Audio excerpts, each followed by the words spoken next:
Hi everyone. It's Friday, which means a lot of new deals are going to be made available to us this weekend. Don't know what the weather is like for you guys, but yeah, this morning we were surprised to fresh snow over here.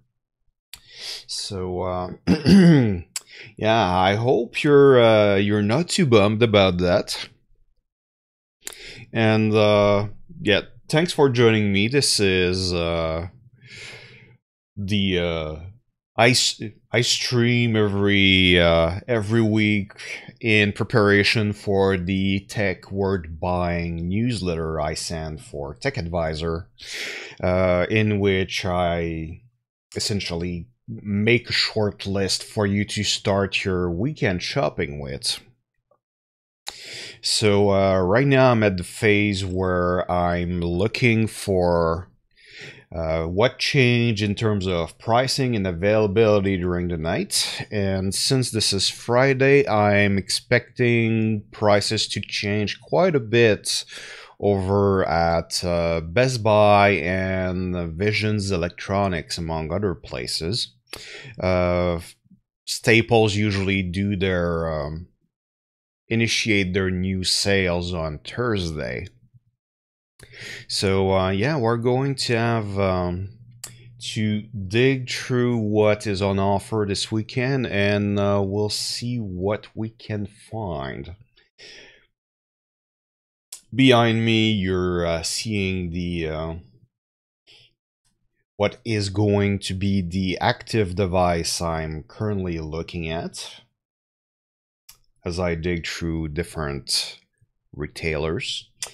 And yeah, it gives you tools to quickly compare them to similar devices and so on. So, and today I'm simulcasting to both Twitch and YouTube.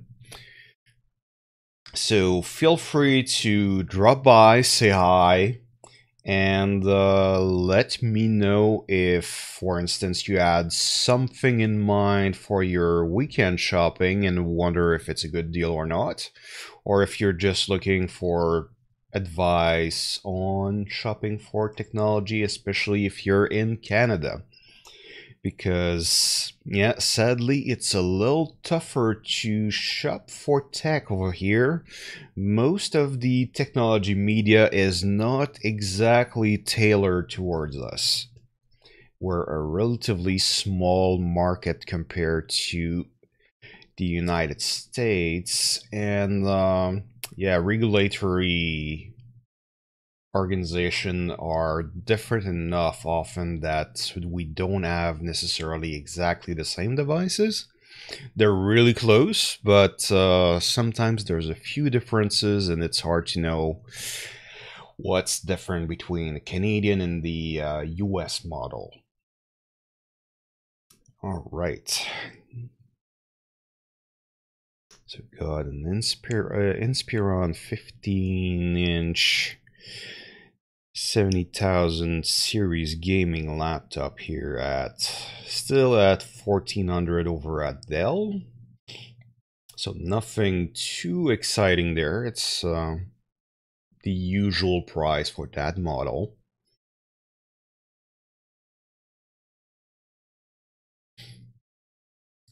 And now over at Best Buy.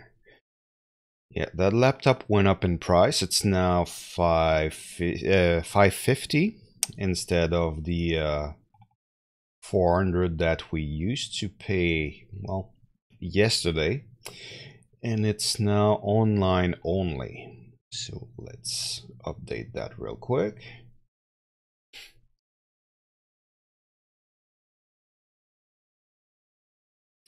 That model is now unavailable from Best Buy. It's been for 2 days, so I'm guessing they ran out of stock. Well, yeah, if it's a certified open box, that would also make sense. Those things tend to not remain in stock in a reliable fashion.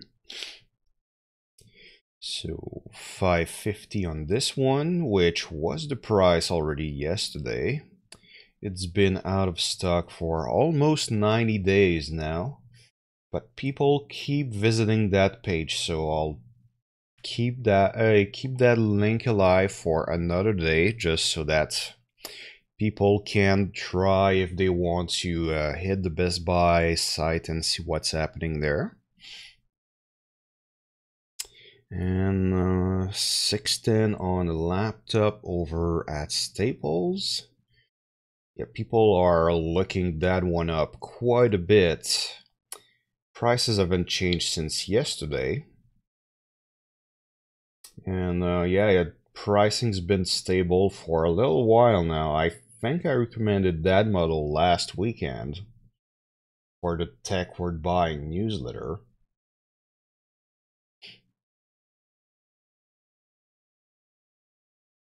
Yeah, a little higher price than what I would hope for, but still not a bad deal. Sometimes you can't wait for the best time of the year to buy your stuff, you know? Sometimes it doesn't make that much of a difference either.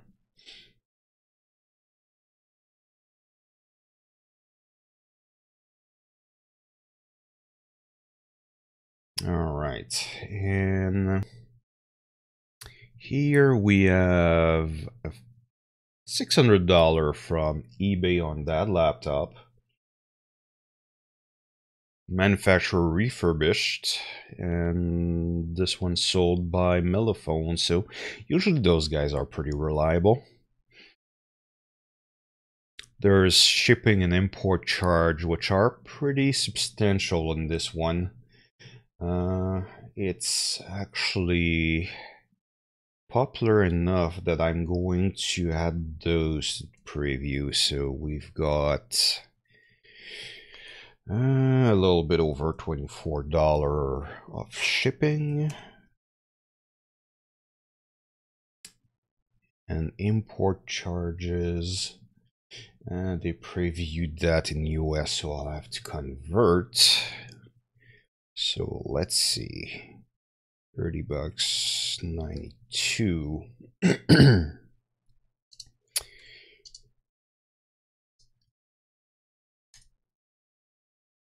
So Canadian dollar today, that means 38.92. So $8 difference.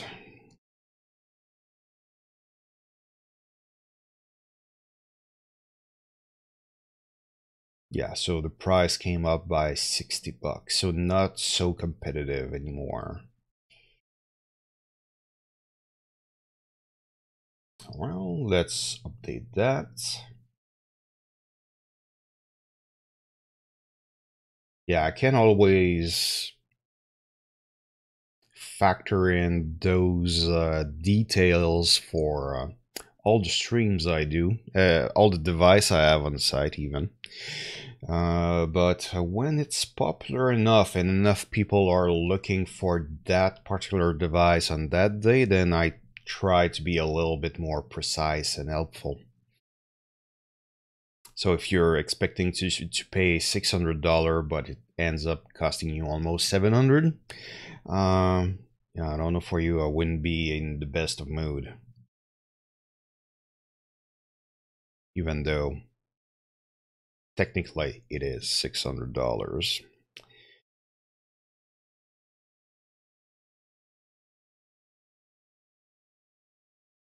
Just, it's going to be a slightly different for everybody, but yeah, at least I like my visitors to know what to expect, you know, whenever I can anyway. It's I've got 1,000 links in there, and that stuff has to be done manually, so it's not like I could do it for all of them. Try to avoid importing stuff whenever I can too. Sometimes it's worth it, not most of the time. Alright, so that one is... Yeah, I often refer to that laptop as a large print laptop. and it's available for $600 from London Drugs in store and online. And the reason why I often refer to it as large print, as having a large print screen, is because first of all, it's got a large screen, so it's a 17-inch in this case. And yeah, it's got a relatively low resolution as well, so people who tend to have problems squinting at a screen or ocular stress in general will usually be more comfortable with those right out of the box. Of course, you could adjust that with any screen, but you know, not everybody wants to play in their computer setting right off the bat.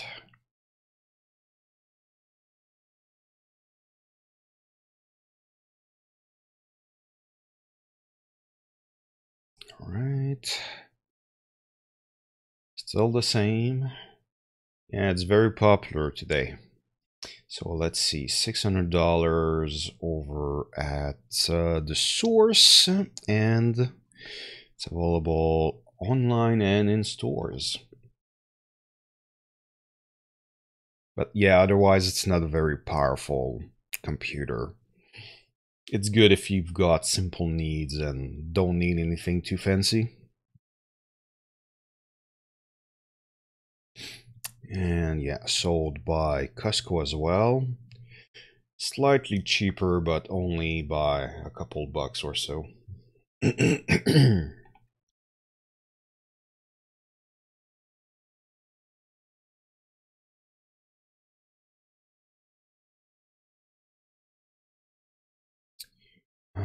This one is from Amazon. So price is a little bit worse there.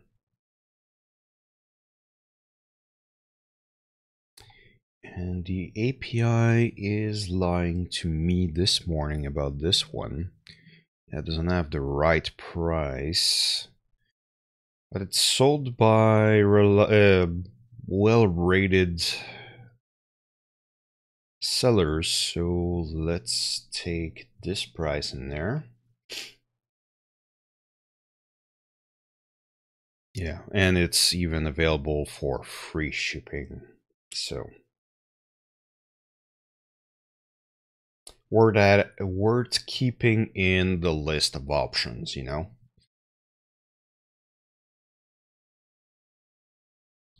Options are good.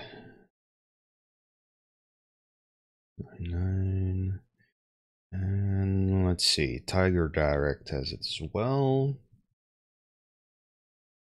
Slightly better price than Amazon in this case.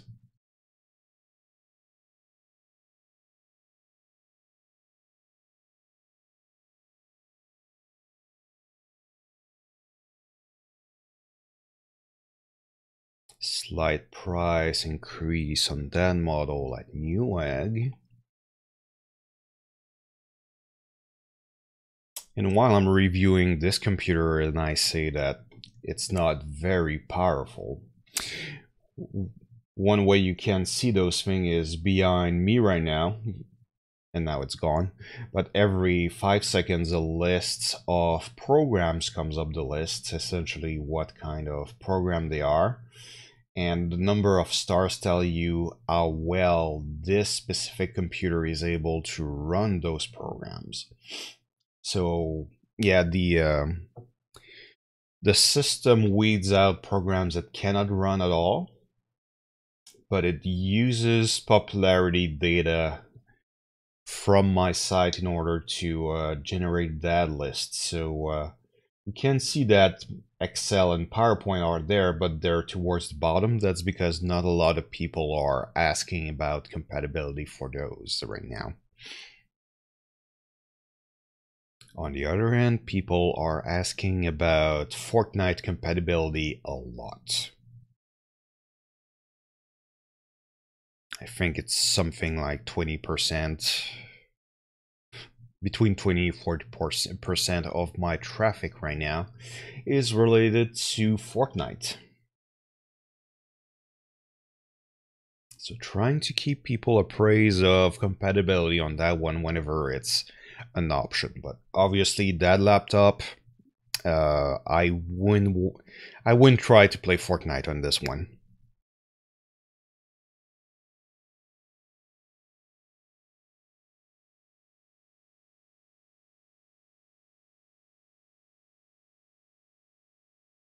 Alright, so online only over at Staples.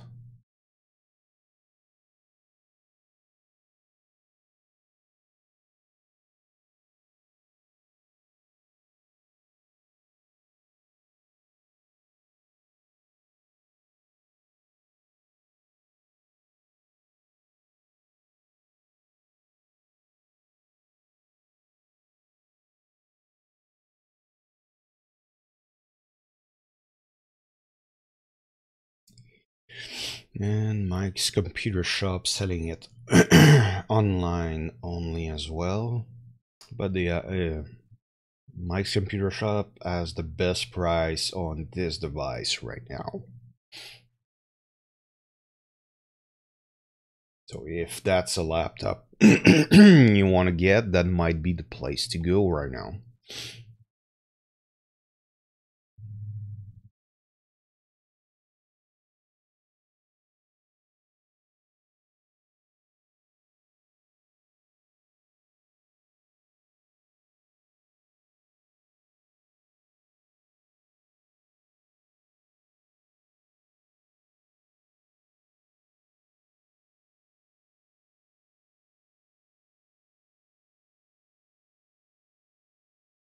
All right. So 15-inch laptop, a Pavilion. Yeah, available in stores and online over on Staples.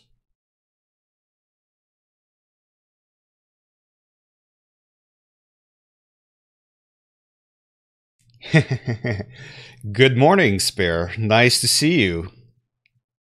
How are you doing?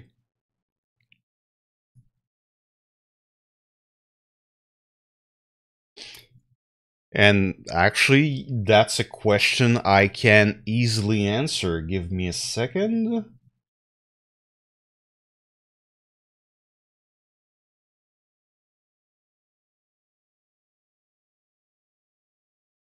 Just have to set up my browsing mode here.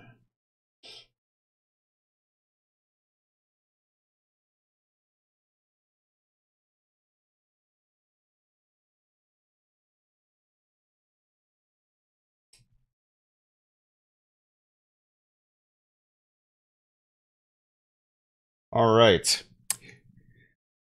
So here's the homepage from TechAdvisor, and right on top of the page, I've got a link listing to Fortnite Century on my site.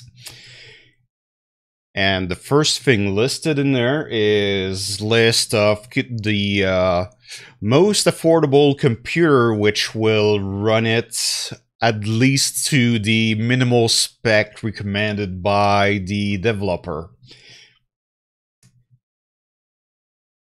including stats and a few things like that. So right now, if you were in Canada, you'd be looking at paying between $710 to $940 for a computer to run Fortnite at minimal specs. And yeah, that actually includes a few laptops right off the bat, but if we were looking for something a little bit more specific, at the bottom of the page I can switch to, let's say, if I want a tablet to run the game, then I can filter to see just that. And if you're a little bit more technically minded, I use basically the specs of device which are compatible currently on the market, and do a few recommendations on what you can look for at your local store. So if you're, like in your case, if you're in the US, for instance, you might not find the same devices, and they definitely won't be at the same price. but you can always look for, let's see, right now I've got an i3 processor that I could look for at a minimal range, and that game runs fairly well with the built-in GPU. So yeah, it's possible to look at it, and if you want more option, you can get a list of GPUs and CPUs that are current and available. Because one of the problems I saw when shopping for basically trying to look for compatible device for a specific program is that often they list the oldest CPU and GPU that will run the game. The thing is, those things haven't been available for sales in years. So if you're not technically minded, trying to beat a 4 years old CPU when shopping for something brand new is not necessarily an easy task. What I have here is a list of current hardware that meets the demand and is actually popular on the market right now. So those are probably going to be your cheapest options as well. So yeah, I try to have that kind of answer well, to be sure to have that answer unwrapped pretty easily. All right, I'll go back to my main scene here. Still get confused between studio mode and regular streaming mode. All right, back to my regular scene. So eBay selling that 15-inch laptop from HP, $640. And let's see, it's manufacturer refurbished with a 30-day returns, and I think they pay for the return shipping. I try to ask for that whenever I can.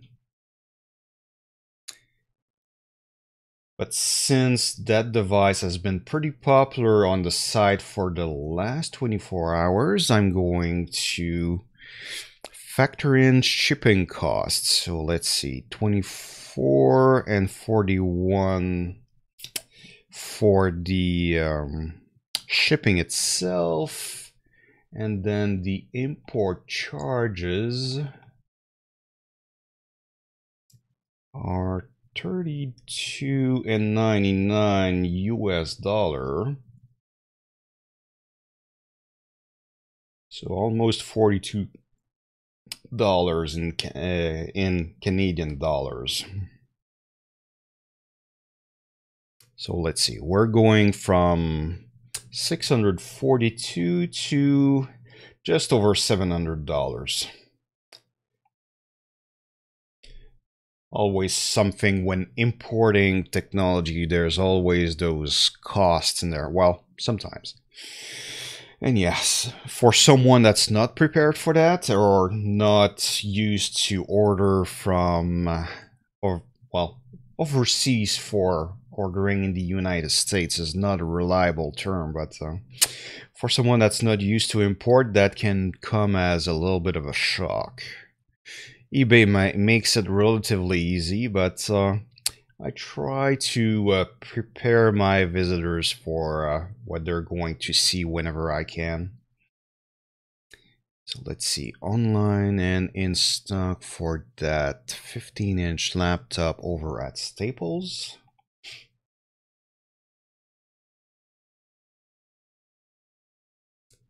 So how's your morning, Spare? I wasn't expecting you to be able to join us.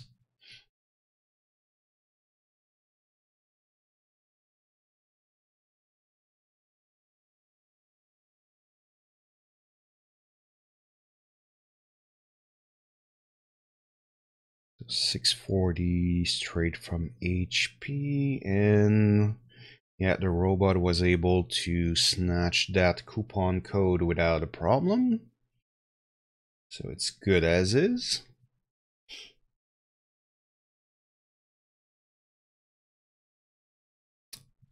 Gigabyte Aero right now.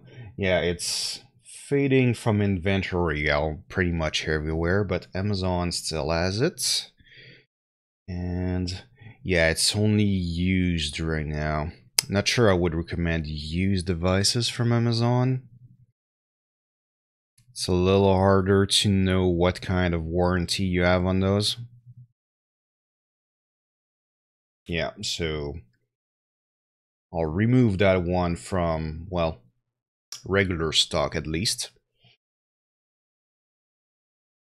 Yeah, too bad because the Aero was fairly well rated as a portable laptop that had decent battery life, which is not common for a gaming laptop, and was quite capable.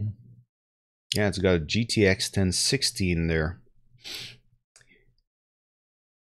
And yeah, that's weird resolution on the screen though, but it's a 14-inch.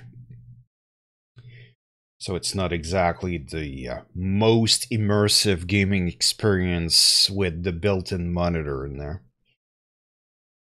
Available in stores, and yeah, that one is in stores only at Canada Computer.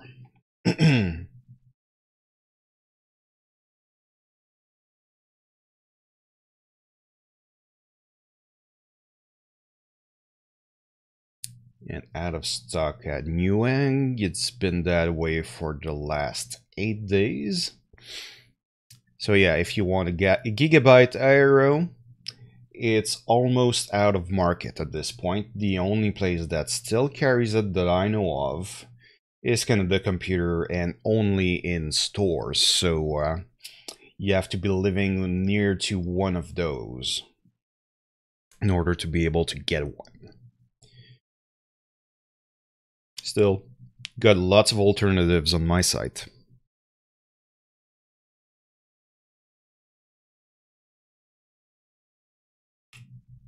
So $470 is current price on Galaxy A5 over at Bell. I see a few other places still sell it around $400 mark, so not necessarily the place I would go and buy it from. Well, if you have the choice. But at least if you want to buy it from Bell, well, you can tell them, well, this other place sells them for $400, won't you price match? You know?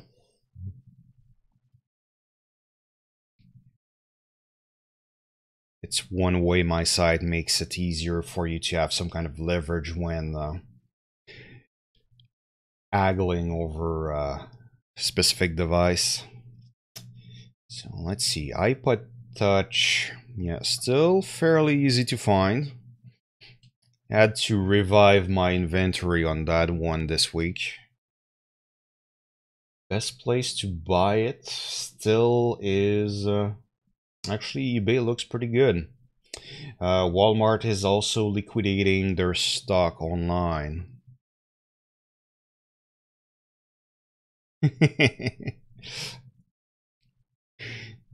Nice to note, Spare.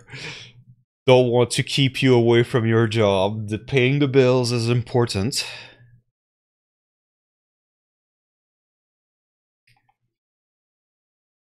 So yeah, absolutely no worries there. Should definitely take your work should take precedence over this show. That's for sure. Thank you very much, Spare. Have a great day.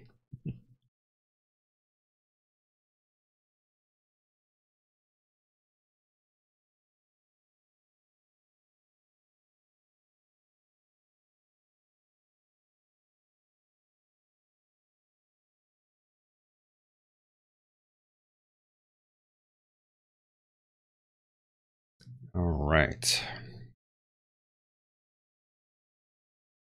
Kensington Orbit. Yeah, that's a little bit pricey for over at Walmart. That's actually the pointing device I'm using right now. As I sometimes say, I alternate between this and I've got a gaming mouse from Logitech as well. And the gaming mouse is what we call a claw grip, so I end up grabbing it quite a bit with the thumb and pinky finger.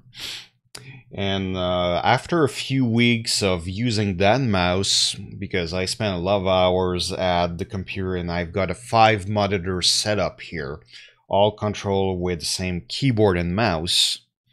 So over time gets a little painful on my end. So then I switch to trackball and basically just exert a different part of my hand.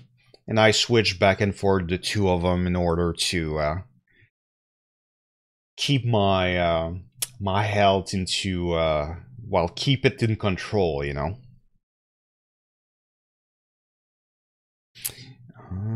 So $100 for the C920 webcam, and that's the typical price when you buy it straight from Logitech. Sometimes they have pretty good deals straight on their website. And I've got that specific webcam. That's not what I'm using for the stream right now. But yeah, very easy to use, no drivers necessary. I actually have it hooked up to a Linux machine right now. It's working perfectly with that because it's how would I say, that webcam doesn't rely on drivers so much. So it's got all its brain included inside, so the autofocus, the exposure management and all of that, it does that by itself. The computer don't even have to adjust those values for it. So it's got pros and cons, and one thing that's nice is that it works right out of the box. You can swap it from one computer to the other without having to install anything, which is actually what it's meant for. It's a video conferencing webcam with dual and pretty wide set microphones. So if you set that up in a conference room or something like that, it's fairly well adapted for that. The downside to it is that sometimes it can get a little confused on focus. Doesn't really have face detection or anything like any of the fancy stuff that you can expect from a webcam using using drivers to basically control its settings. So you do cut off on features a little bit for that simplicity. All right. Yeah, and that MSI Vortex is a pretty stylish, compact gaming computer. Still available online from Microsoft. Still a little expensive for what it does at the end of the day, though. You really need to want something compact and visible in public space in order to justify an investment like that, I find. But if you're one of those, you want a computer for the living room rather than your computer desk, not necessarily a bad choice. Even though, yes, it is a bit pricey.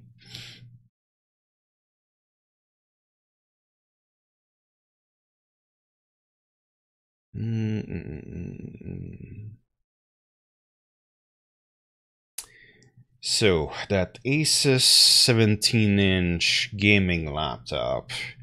Yeah, right now I only have it at Amazon.ca.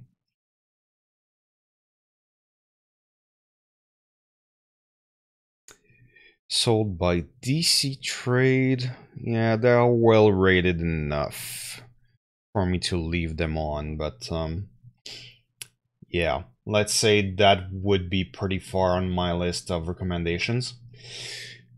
We could also see that the price jumped up a few weeks ago, so that's probably when it started being available only from Amazon. That's one of the weird things we see when a device gets retired from market. They tend to hang out on Amazon for a little longer. And when they do, they're usually not sold at an attractive price at all. So sometimes you see a sudden jump in prices. That's usually when it stopped being sold in regular store, and the only place you can find it at this point is Amazon from some seller that is clearly not very motivated selling it online.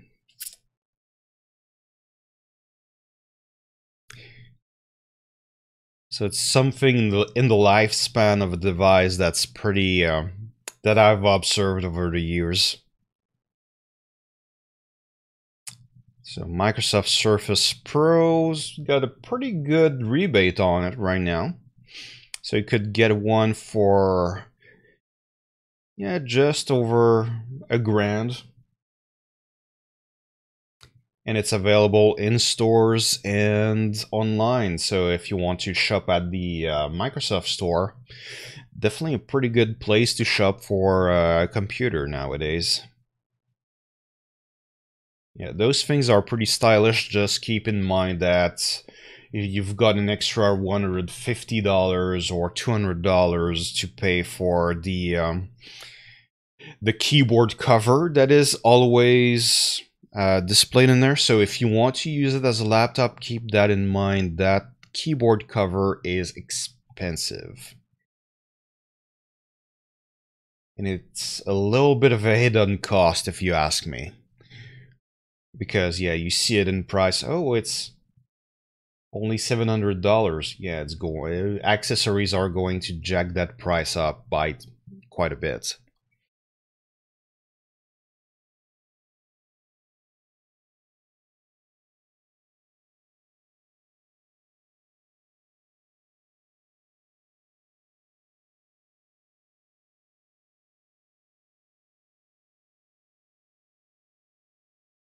All right, $30 for that felt laptop bag. I kind of like those personally. They don't look too utilitarian, but they work pretty well. And despite the fact that I've got a cat and 2 dogs and all of that, hair doesn't show too much actually. Well, it's technically, those things are technically made of animal hair anyway, so it's compact fibers, so kind of meshes with the natural color of the thing anyway. Alright, so Alienware Aurora, yeah, online only over at Microsoft right now. Yeah, not a bad pick if you need a gaming rig that you can just pick up from, well, in this case you can't buy it from the store, but you can order it pretty easily if you can wait for someone to build a new one for you. All right, that 2-in-1 is, yeah, still at that price, online only at Microsoft.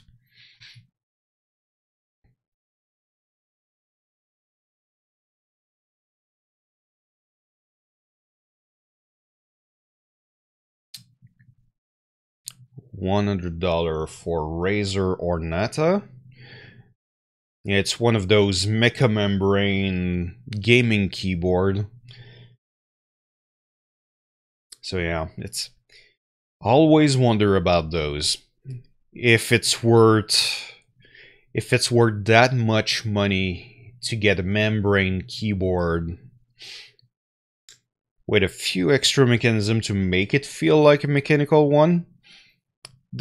I guess it depends what you're looking into for a mechanical keyboard. If you're looking for the feel and the tactile feedback and all of that, probably the Mecha Membrane is a pretty good cost-saving feature then. If you're looking for durability, then you're probably better off investing just a little bit more to get the real thing. Really depends how long you use a keyboard. I mean, I still have keyboards probably dating from the 90s around my house, so and those still work fine. So depends what causes you to stop using a keyboard. If you make them last, then investing in them makes sense. If you get grossed out and invest in a new one instead of doing the a little bit work intensive, taking it apart and cleaning it up thoroughly and all of that. So if you're not into that kind of stuff and you just throw your keyboards out after once they've got that, let's call it patina of having been used for a long period of time, then you might want to go for the cheapest option.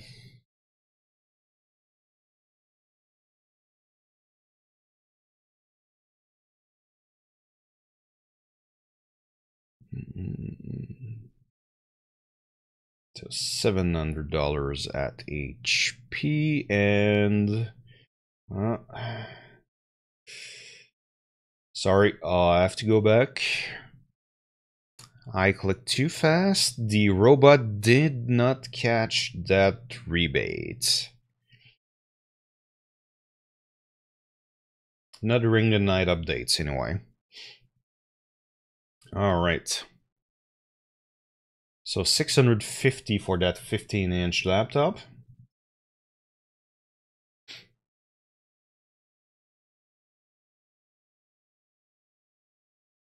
$100 for 22-inch LED monitor.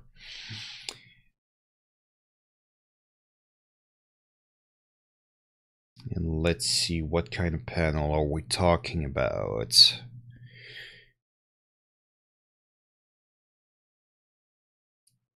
Yeah, it doesn't say. But still, if you've got a laptop right now and you need to use it for more than 30 minutes, just investing $100 for a fixed monitor that you can just set in the desk somewhere and basically just set up your laptop for long work sessions. $100 for that will make things a lot more comfortable for you. So it's definitely worth considering there. And London Drugs have it online, and let's see if they have it in stores. Yeah, they have plenty in stores too. So yeah, definitely worth looking into. And yeah, it might be strange to hear me, well, yeah, I'm shopping for tech at a drugstore. London Drugs is a little bit of an exception on that. They have a pretty decent technology department in some of their stores, so I tend to still keep tabs on them because sometimes they've got worthwhile deals, and yeah, I would be confident buying from them personally. Even though it sounds so strange, I know.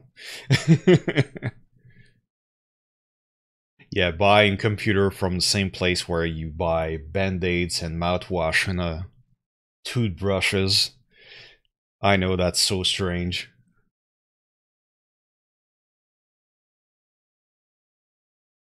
Alright, Microbyte has that MSI laptop available online only in this case. So yeah, it's listed as being in their warehouse, but not necessarily in stores. So if you want to pick it up from the store, maybe call them in advance and arrange to pick it up. Microbyte's mostly present in around Montreal. So if you live in that region, you probably heard of Microbytes. Otherwise, yeah, I know that's where I shopped for my computers back here, back when I lived in Montreal.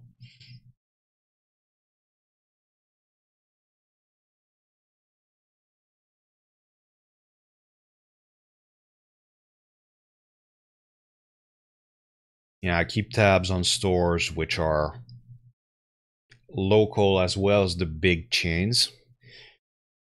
Often the local stores are a little bit better on the service front than the big stores. Often, of course, it depends what's available in your area.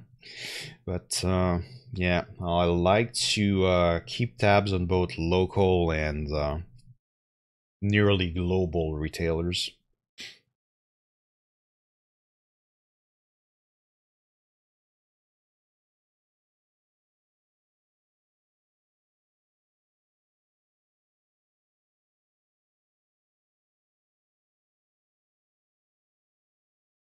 All right, this one's coming up in price. It had a $200 rebate, which ended last night, so it's back to the $1,700 range. Otherwise, yeah, as we can see, I recommended that one quite a few times. Oh, and we're done with the trending devices for today. So just let me dig up my stats here and I'll go and recommend the trending device of the day on Twitter.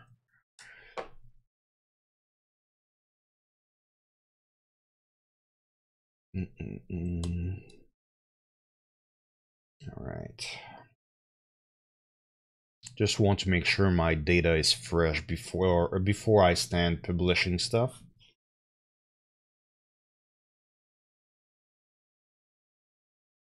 And also I'm trying to not spam my followers by always mentioning the same stuff. So let's see. Most popular device right now is number 895. When's the last time I talked about it?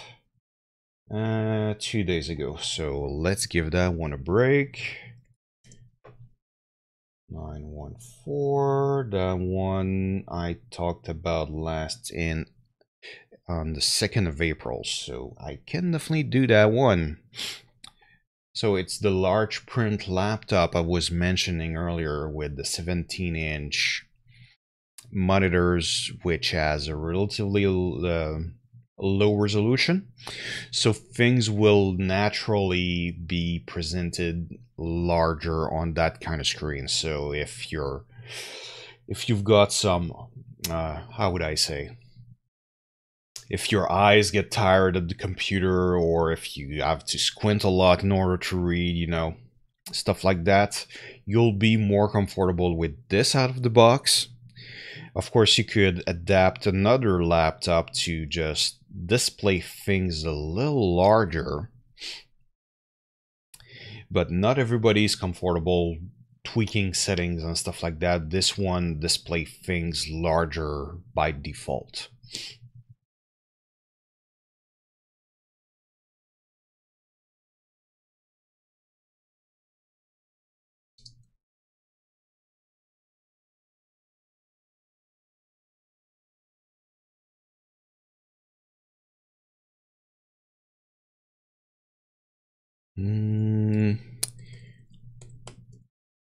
Just keep writing that stuff real quick.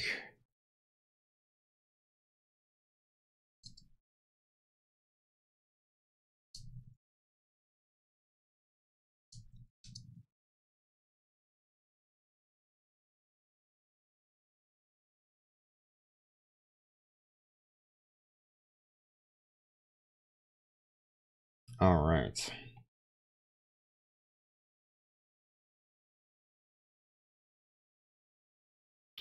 Let's go back to our updates.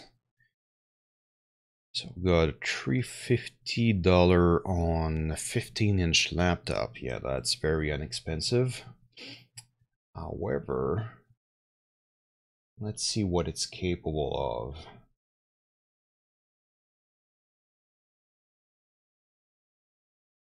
Not too bad from what I'm seeing here. You won't be able to do too many things at once on this, but $300 will get you a simple computer for simple needs that enables you to open a Word document from time to time. So sometimes, for some people, that's all they need. In this price range, I would more naturally gravitate towards a Chromebook or something like that. But then again, most of my workflow is web-based. So if you really, really still need Word and Excel, even though you don't use them often, that could be a solution to just have that need ready to be solved every once in a while. It's just you don't want to do it often. It's going to be pretty frustrating quick. Wow. Okay, that gaming, the tower just came out. It came down in price in a big way. It was,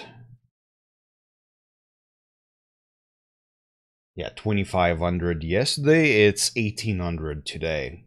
It's going to be that way until, well, for the rest of the week. So that's a huge price drop, and yeah, the specs on that box are really, really sweet. You've got the latest generation Intel CPU in there, and those things are pretty beastly. It's got 6 core in there. So yeah, one of those Coffee Lake CPUs. Checked on benchmark on that one yesterday. It's pretty damn impressive. The motherboard on that one doesn't have the most expansion options, but it starts with 16 gigs of RAM right off the bat, which is, unless you're doing virtual machines nowadays, you won't need more than that. Going over 16 gigs of RAM has been shown to not help performance that much, if at all.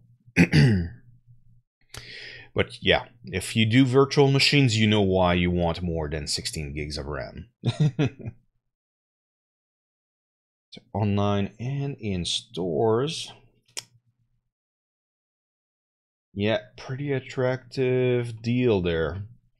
Might even make it on the tech worth buying list this week, even though I've got those fresh builds from Memory Express in the database too. That was some pretty pretty attractive stuff.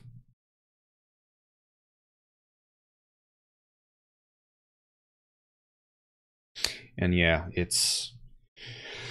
there's always the differences between factory built system and the one that get built on order, like the two I just mentioned.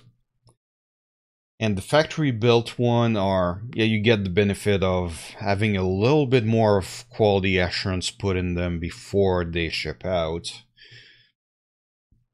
The hardware tends to be pretty well tested against incompatibilities and a few nasty surprises you can get with computers. You just don't encounter those that often anymore. Plus, the reason why factories do that kind of testing is, well, it's not for your benefit, really. It's just that they're trying to assemble the cheapest device that is going to meet the performance target and durability target they have, which is not that high usually. So you'll have something that will look just amazing on paper, and then you look inside and the chipset is good. There's deals to find on those devices still, especially if you're not the kind to go and play with your hardware that much. but the motherboards and the power supplies is usually where you will see the biggest difference between what is a computer that's built in the factory and a computer that's built over at your local computer shop, because you will have fewer upgrade options. It's still worth considering, simply because most people don't upgrade that much. So let's say one thing that's very common in a factory built system is to find a motherboard with only 2 sockets for RAM. Which means that if you want to, for instance, if you start at 16 gig and let's say that in 2 or 3 years computers change enough, software change enough that we start seeing a performance benefit of having 32 gigs of RAM in those.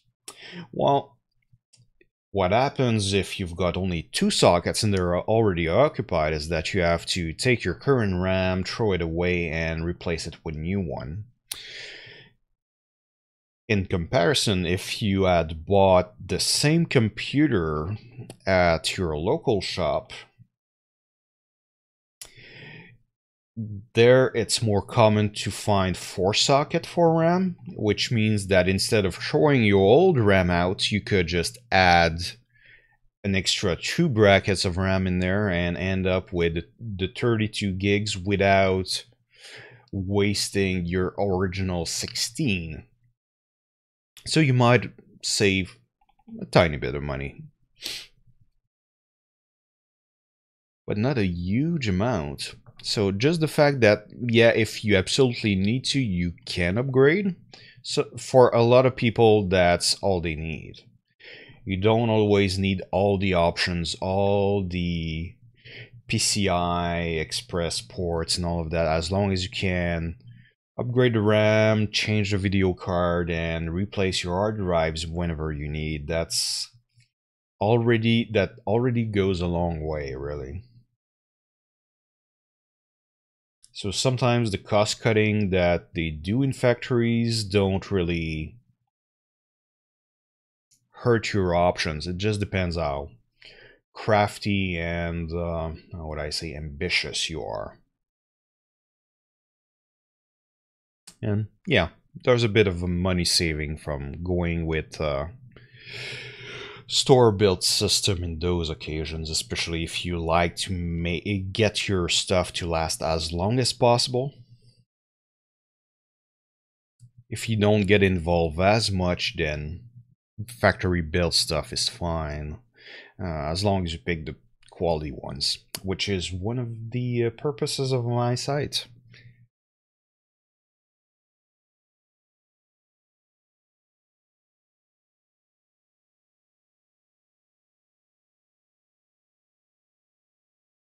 All right. Yeah, and it's a pretty big day for me. Friday is when I send the Tech Word Buying newsletter. So right now I'm doing the data collection for that.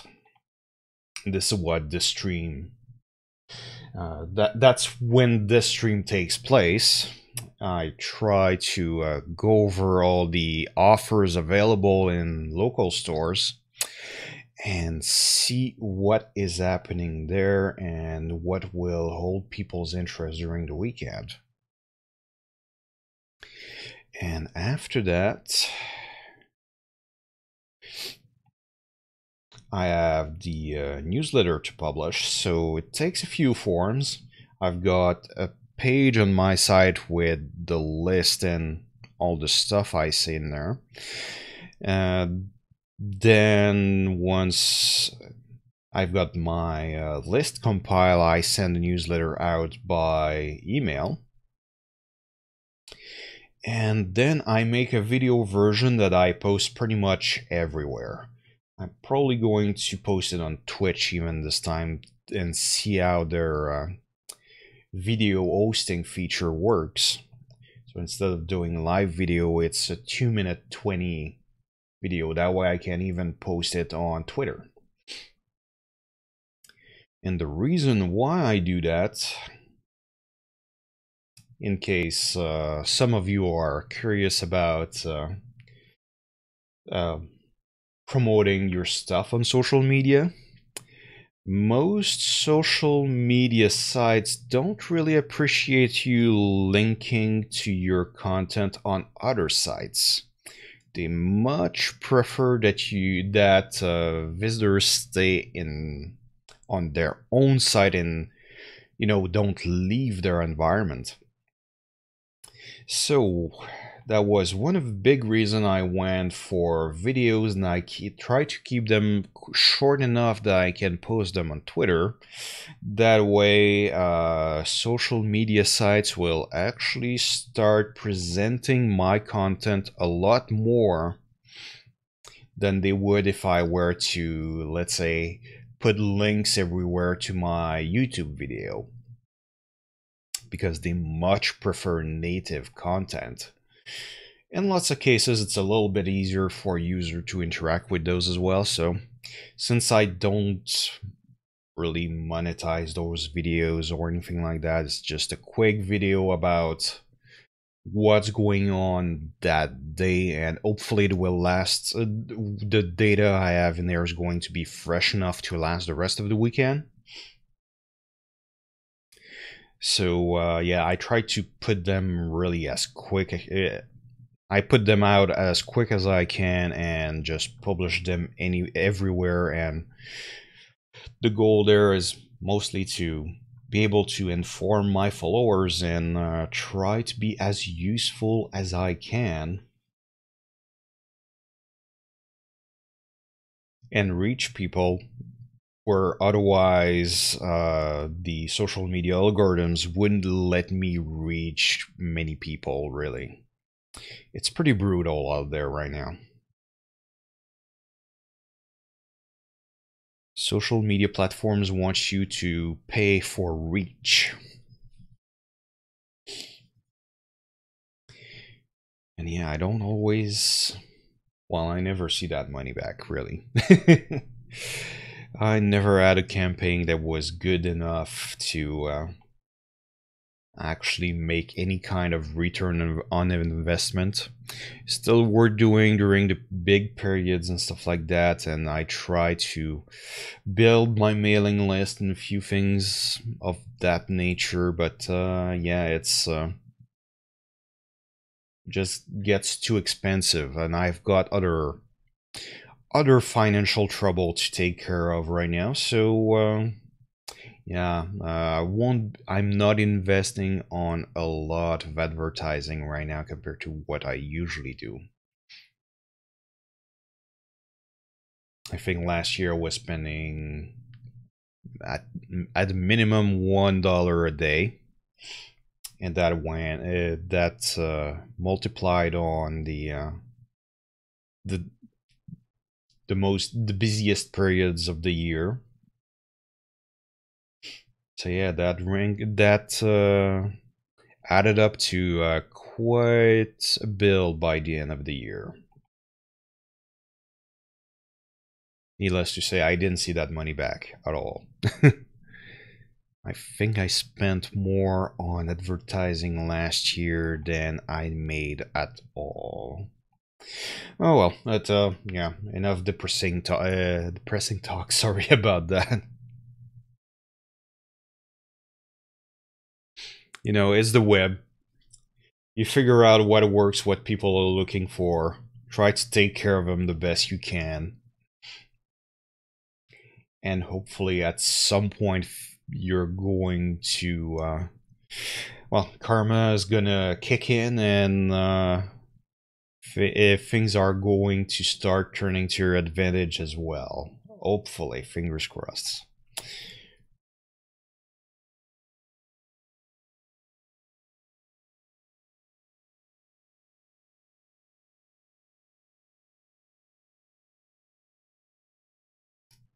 Galaxy Tab A, now switching to Inspiron Gaming Laptop. Definitely priced higher than last time recommended it.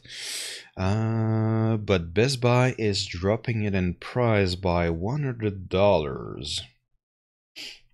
So that might well help. It's compatible with quite a few things from what I'm seeing there.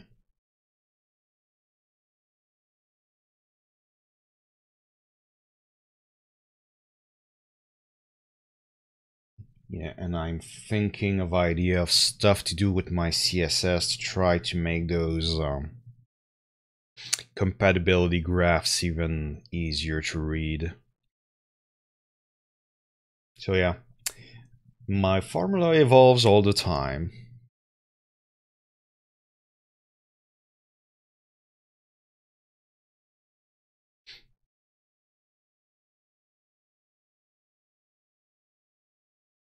But I'm pretty happy with those slides, which allow me to, because yeah, sharing my screen wouldn't be very interesting right now. You would basically see me browse websites and stuff like that, and copy paste data, and basically just do data entry. So lots of loading screens and stuff like that, so not very interesting. So what I do instead is I've got that separate page that basically gives you all the stats on whatever I'm currently looking at. So I've got the live interaction with you guys, but you can look at something more interesting than what I'm personally looking at, which I feel is a lot more useful to you.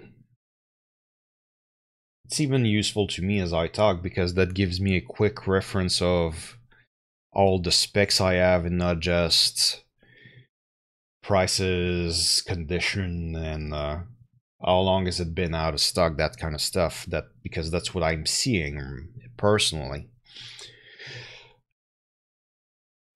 So I can get the rest of the data pretty quickly by just looking at OBS over here.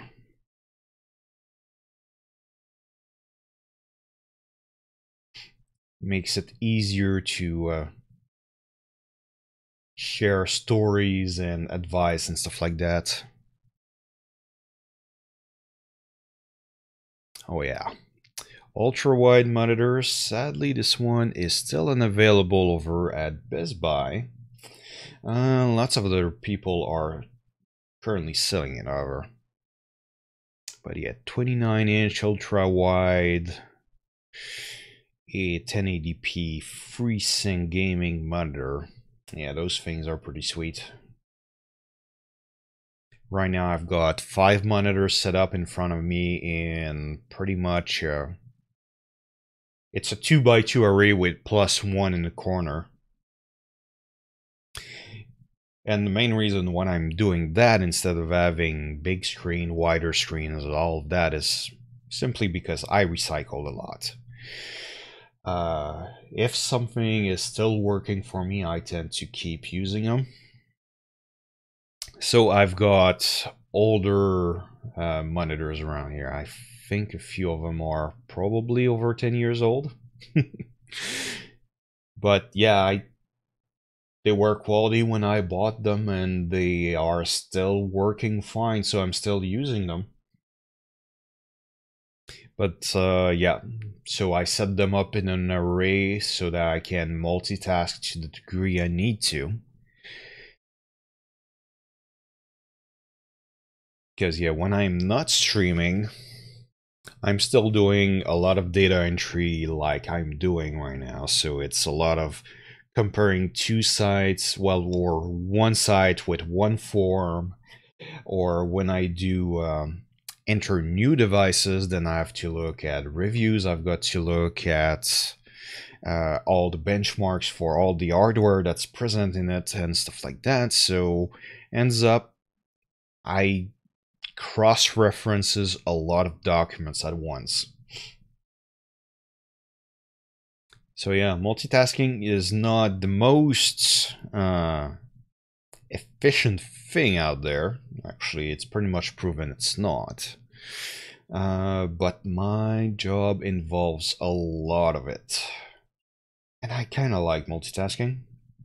Gotta... There's a little bit of self-fulfillment aspect there. So that's why multitasking is a big thing for me. But yeah, don't look at multitasking doesn't equate efficiency. It's a popular myth.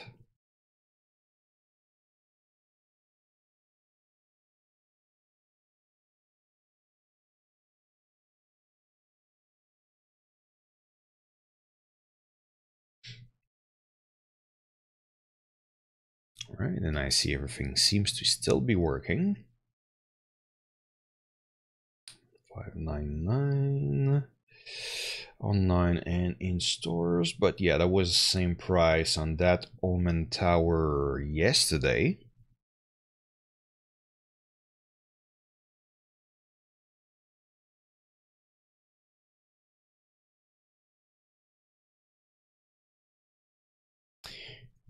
And we've got a price drop on a tower which is sadly not available anywhere that I can find anyway. Maybe in your region it's a bit different.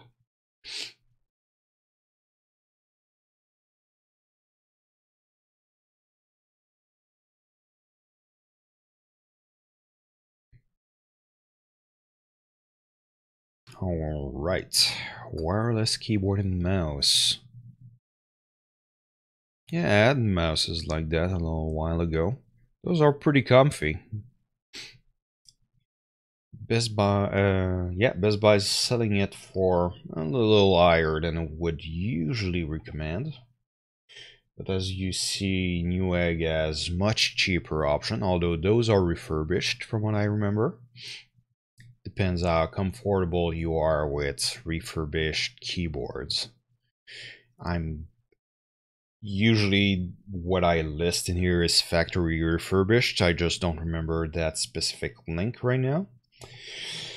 But pretty sure it's factory refurbished, so you can expect that they disassemble the keyboards and clean everything out. Just, yeah, I'm not sure if you're comfortable with the idea of using keyboard and mouse that has been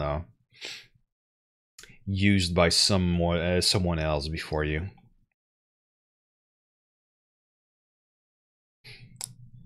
Slight price drop on that MacBook Air over at Best Buy. They don't display it as a rebate, however. Oh no, it went up in price. That's what happened. Sorry.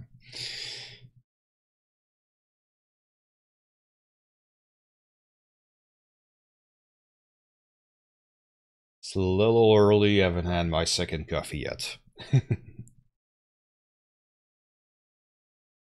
Which is why the site does quite a bit of the calculations and has several features to help me not make human error. I definitely make those, which is why I program stuff when I'm well awake to prevent me from doing mistakes when I'm still a little bit tired from just, it's Friday. And it's definitely a good thing, but the week's been a long one. So don't have the sharpest mind on me right now.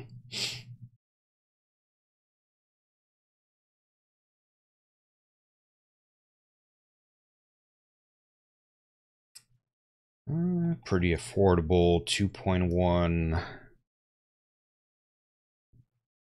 speaker system. That one's available online and in stores. Logitech has a very similar looking setup to which is THX approved, if that's your thing. Alright, that webcam went up in price at Best Buy too.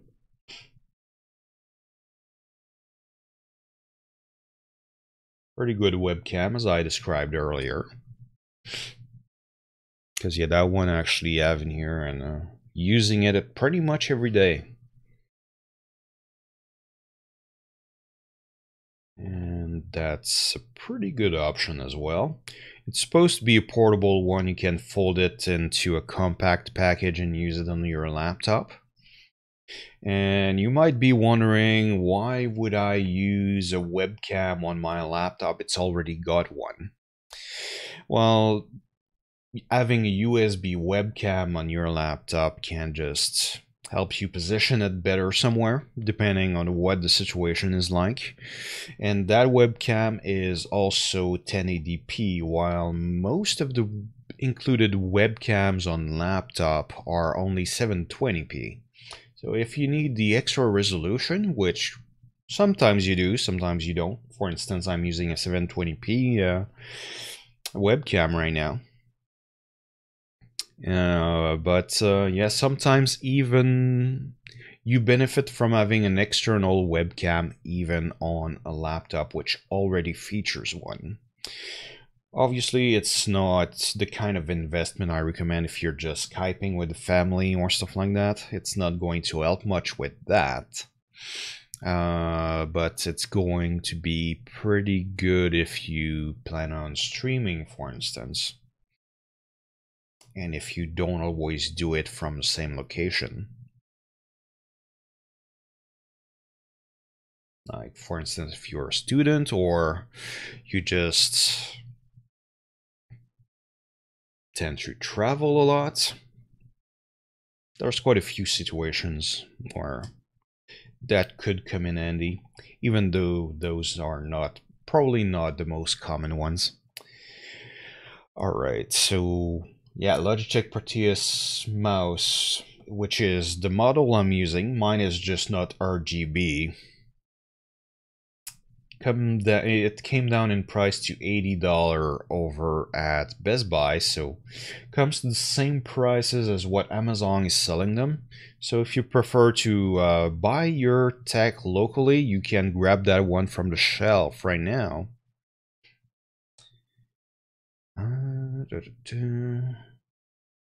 Price didn't change. It's a certified open box from Best Buy, so yeah, they tend to sell those online only.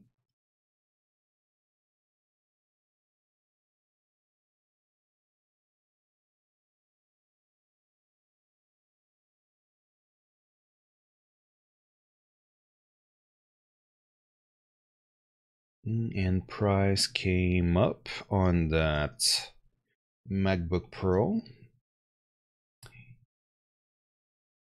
Yeah, Apple laptops last week were pretty commonly discounted. So yeah, last week was the right time to go shopping for a Mac laptop if you're into that market.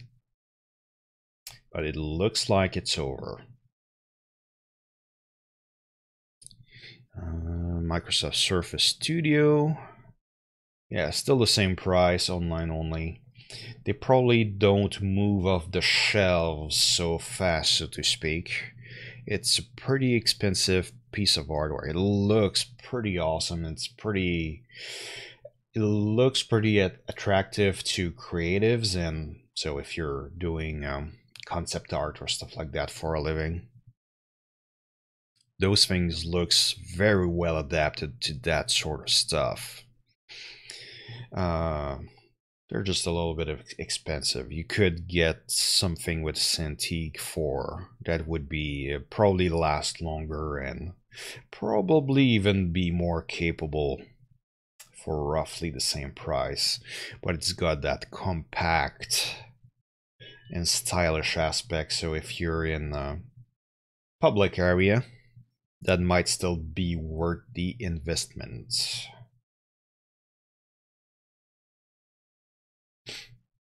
Otherwise, yeah, I find them a little hard to justify.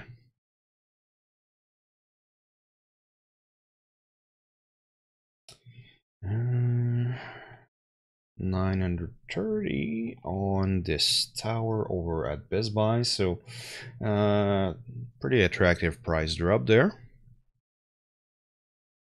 Pretty capable from what I'm seeing too.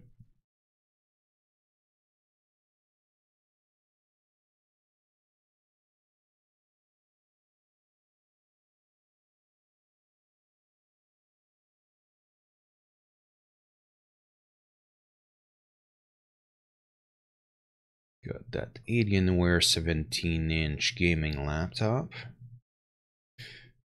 Yeah, it came up in price.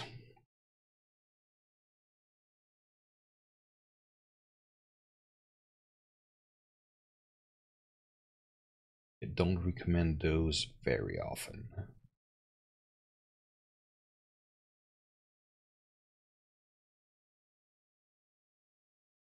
As all devices listed on my site, they have their use. It's just not very mainstream. And every once in a while, a 17-inch gaming laptop comes on and actually makes it to the tech worth buying list. But they have a very specific use. So online and in stores on that. Yeah, iPad Pro. Yeah, the thing with 17-inch laptop is that they're pretty hard to carry around. Used to work at the local university. Lots of students grabbed the 17 inchers and they all regretted it. A 17-inch laptop it's hard to carry. It's heavy stuff, so you're going to be carrying that probably in a bag with rollers. That's what ended up happening the most. And yeah, so you've got that awkward gear to carry around. It's heavy. Batteries are drained super fast. So in the end, if you have to carry something around, don't grab a 17-inch. Oh, nice price drop on that tower. A 1080 Ti for, well, it's still over $2,000. I'll see, I rarely recommend something over $2,000. But yeah, as I was saying with 17-inch laptops, what they're really good at is as a pop-up work or game station. So if you can't dedicate space in your home to a desktop computer, but you're going to mostly use that computer at the same place, just it's going to come off the desk every once in a while, then those can come in pretty handy. You can carry them around the house fairly easily too, so it can use it in the living room, and they're easy to hook up to the computer and that sort of stuff. They're pretty attractive for that. The attraction stops pretty much the moment you have to carry this thing out of the house on a regular basis.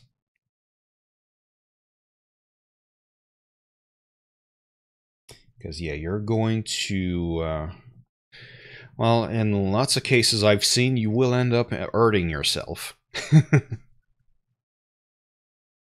It's no joke. The amount of students I saw with back problems and having trouble carrying their laptop around, that was a pretty common scenario, actually.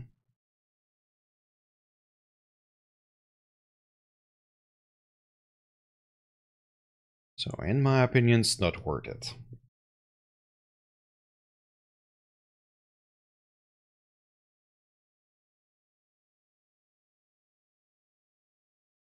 So, online only on that convertible netbook. But otherwise, no price changes. Same for that one.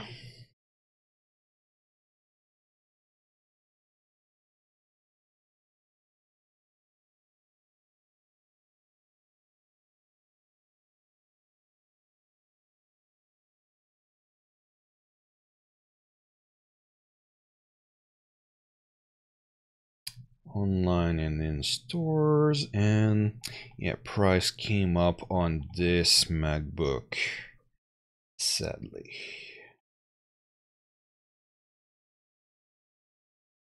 Yeah, as I said, there definitely was something last week. prices drop on most Apple branded laptop. I'm guessing that they were related to their new upcoming hardware. So we might start to see those laptops fade away soon, but for the time being, they're back to their original pricing.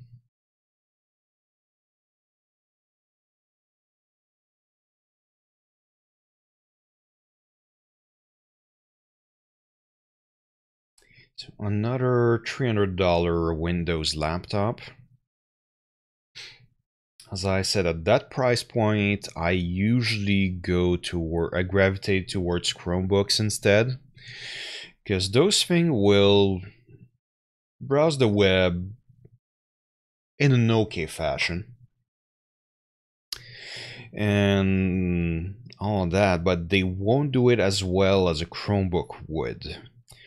The benefit you get is if every once in a while you need to open a Word or Excel document and you don't want to do it in the web version of Word, Excel, or maybe even Google Drive, then those things are a little bit more versatile for it. It's just, yeah, it's really not going to be a pleasant experience. I think unpleasant summarizes this kind of Windows laptop pretty well, because it's not going to be fluid at anything, including browsing the web, emails, and all that kind of stuff. Your options are open, but every options open to you is going to involve a lot of waiting about on progress bar, not being able to do many things at once and stuff like that. While a Chromebook, the same prices, would be pretty snappy, have good battery life, and all that kind of stuff. So you have fewer options, but they're more pleasant to use. And I kind of value my enjoyment of the computer personally. Depends what your values are, I guess. But yeah, having unpleasant options sometimes equates to not having options you're gonna use at all. And in my view, if you're going to spending money on something you won't want to use is pretty wasteful. Even if you have all those options and all of that, you can get a pretty effective $300 desktop computer. If you don't want to set it up at the desk, you can set it up at the TV. And for your portable needs, then you can grab a simple Chromebook or even tablet if you prefer. Although most tablets are more expensive than a Chromebook. But yeah, that's just how I prefer to spend my money personally.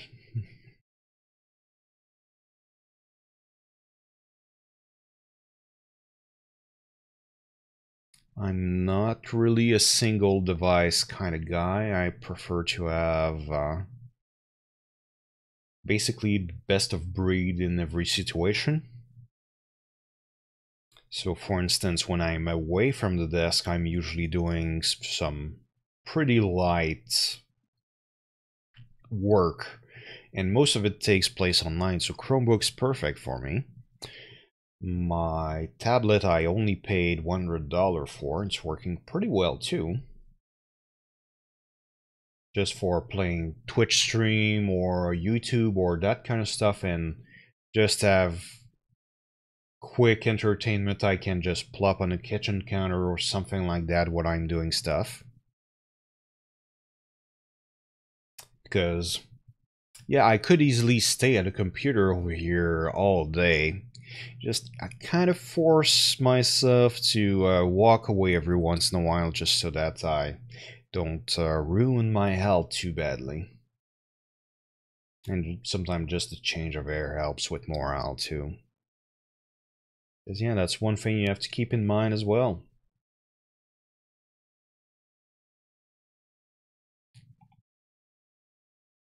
Challenges of working from home, I'm guessing. Probably not the situation of most people.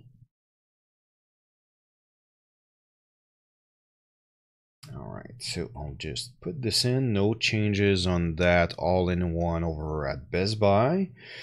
I'm currently at 28% of all the work I've got to do this morning, and I personally need another coffee. So, see you guys in a minute. I'll be right back.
Alright, and I'm back.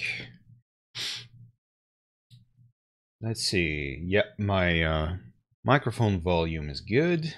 Had to readjust that and make sure. It was because my one of my dog got tangled in my headset wire on the way out, so had to reset that. Alright, back to work. Got that, wow, 27-inch Samsung LED monitor for $250. Still the regular price, but yeah, those 27-inch monitors are pretty sweet, I gotta say. That external DVD drive is back to its $60 price tag.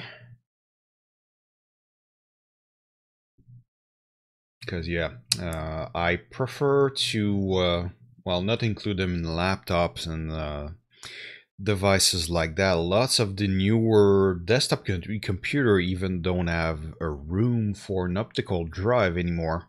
So, for the few times where you need an optical to read optical medias like DVDs and maybe in some case Blu-rays, well, you know, there are still CDs around too, I guess. But yeah, at least you can still do it with an external drive. And it's better to have it as an external device, in my opinion, for a laptop instead of having to carry that thing along all the time and having it drain your battery a little faster, especially if you only use it maybe once a year, like some people. I don't know, maybe I retired the optical media faster than a lot of people. But still, I still need them every once in a while for my work, or even if I need to, if I want to watch a DVD or something like that, I need to rip those out now because I don't even have a DVD or Blu-ray player on my TV. But then again, that's me. Your situation will vary.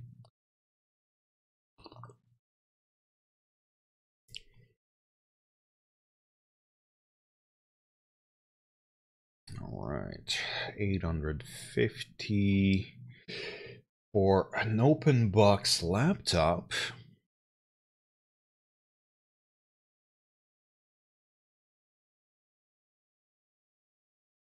It's good to have the option still.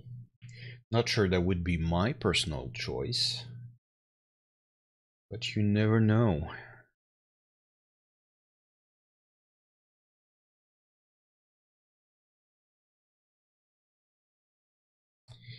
That laptop's only available online, but yeah, no change.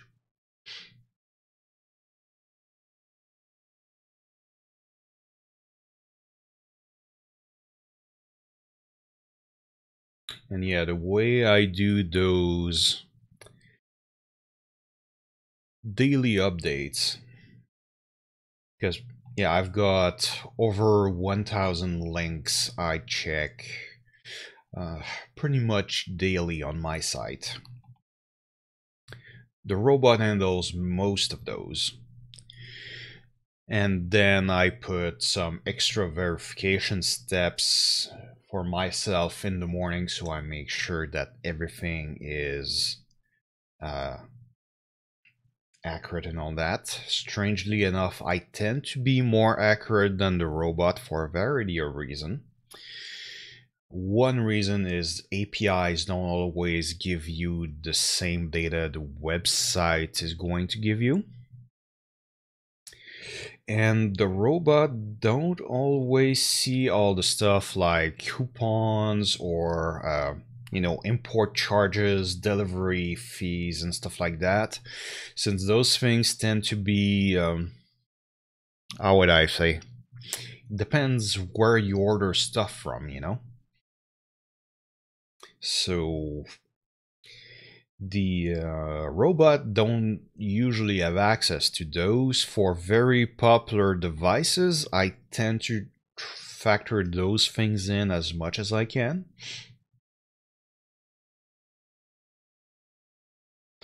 But yeah, the robot doesn't have access to that. And I purposefully prevent the robot from doing certain things like retiring products because they're out of stock or stuff like that. It takes manual verification to take something from available in stores to out of stock, for instance. So, I want to know what's going on, make sure everything's working right. And I also want to cover some retailers for which the API route is not available. So if my viewers prefer to shop in stores rather than do it online, a lot of that data I wouldn't be able to necessarily get from the robot or anything like that. A few local retailers in Canada also do some, how would I say, regional restrictions. So yeah, that allow me to keep an eye on stock levels, and because my site is hosted in the United States, but I look at Canadian hosted sites sometimes. Sometimes there's a few barriers in the way that easiest ways to resolve that manually. And as I said, that keep me connected to the data I'm using for my site, and I make sure everything's working the way I want. So it's definitely worth the time investment in my opinion. Like right now I'm over at Visions Electronics. A slight price raise on the gaming laptop, but still a pretty attractive deal. Somehow Visions Electronics managed to have pretty attractive prices on laptops.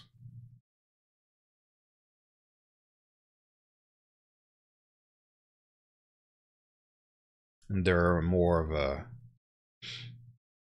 AV solution kind of stores, but yeah, they have a few interesting deals on tech as well. So I try to keep an eye on them.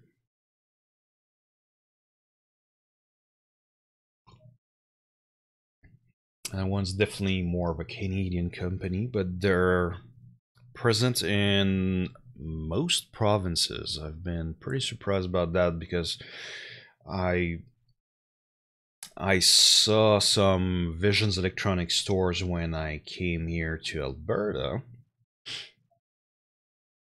And later I realized that, yeah, they're not just in Alberta, they're in Ontario as well, and a few other places too. So they're probably pretty easy to find for most of my viewers. So I thought that they would be worth covering for my audience. Most Canadians still prefer to shop in stores than online. So try to cover that need too, even though it doesn't pay me as much.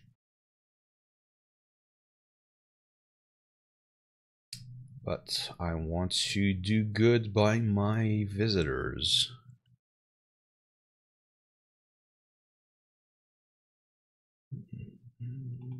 Alright. Yeah, I'll need to find a way to prevent the bottom of the spec sheet from getting cut so often on the spec sheet there.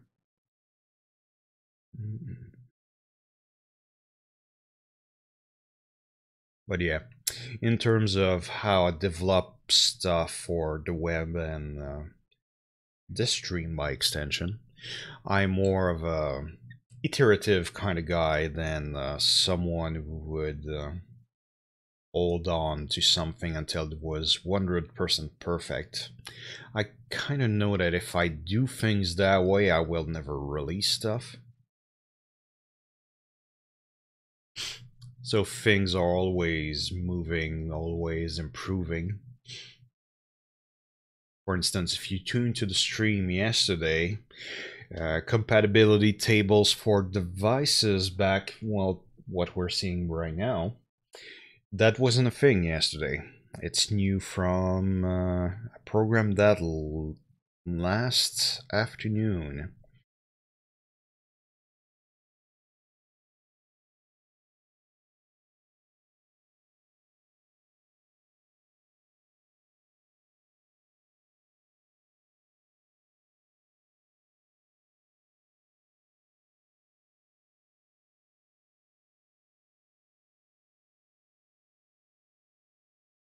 All right, so that one over at the source.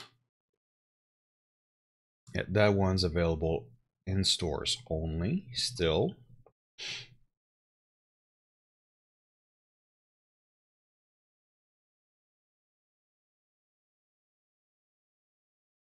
Yeah, I think the robot last night didn't catch the coupons on HP's website.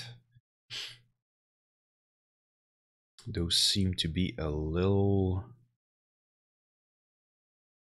Yeah, they probably took effect earlier this morning. Sadly, this one's not currently available over at HP.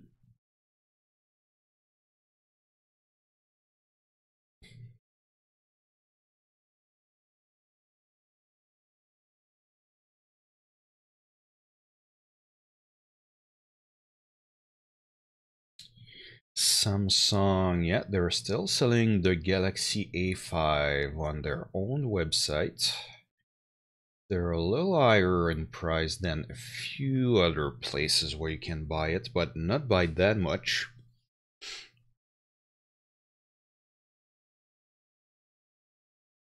And the Galaxy A5 comes back in my recommendations every once in a while. It's not a very powerful device, but it delivers pretty good value for the money, especially if you're going to not invest in a full-featured smartphone. But it's also recent enough that it's going to receive a security update for a little while still. So that makes it something I recommend from time to time compared to, let's say, the Galaxy S6 that you could get for nearly the same price. Well, actually, sometimes literally the same price. And it's actually a more capable, has a better camera and stuff like that, but at this point it's so old that, yeah, updates on this phone are... yeah, you're not going to see much of them anymore. So if you like to run data apps and games and stuff like that, I feel the S6 might leave you behind pretty soon. They might also not be the most secure device out there because of lack of updates. So yeah, so I started recommending that one less and less, but they're still definitely worth looking into, especially if, well, you mostly want a phone and a camera, essentially, because that's never going to get outdated.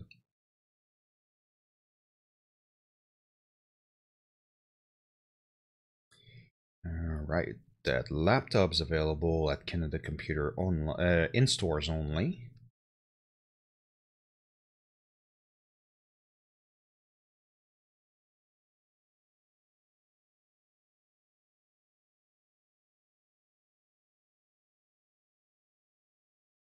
Sorry, trying to keep an eye on my dogs outside. And yeah, one of my dogs is a little bit barky. So I try not to, I try to go easy on the neighbors whenever I can. Warehouse stock, still good on that. So online only over at Mike's Computer Shop. Yeah, and it's a snowy day outside, so all kind of stimuli for the dogs.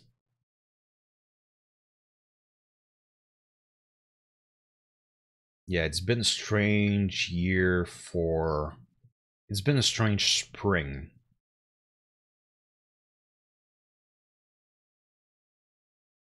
Just keeps... We keep to get to spring mode, everything melts, and then it snows again and starts over. Like, everything in my backyard is white currently. Yesterday, we were seeing the ground pretty clearly. There still was snow, especially in places, but there were starting to be, well, we're nearing 50% snow coverage versus dirt, you know? 1270 on a Newegg laptop. New arrival by Pipertech, they say. Pipertech, I think, is based in Montreal. So I try to keep tabs on them every once in a while.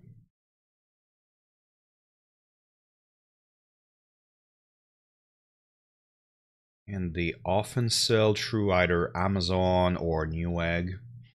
They're pretty active there.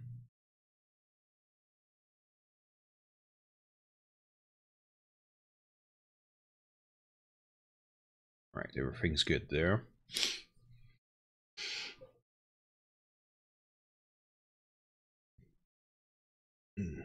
So yeah, the way those morning updates work, I start my day by updating the, how would I say, the most popular stuff out the site. Then I work my way down to stuff I've recommended, from the most recent to least recent, and after that I just cover the rest.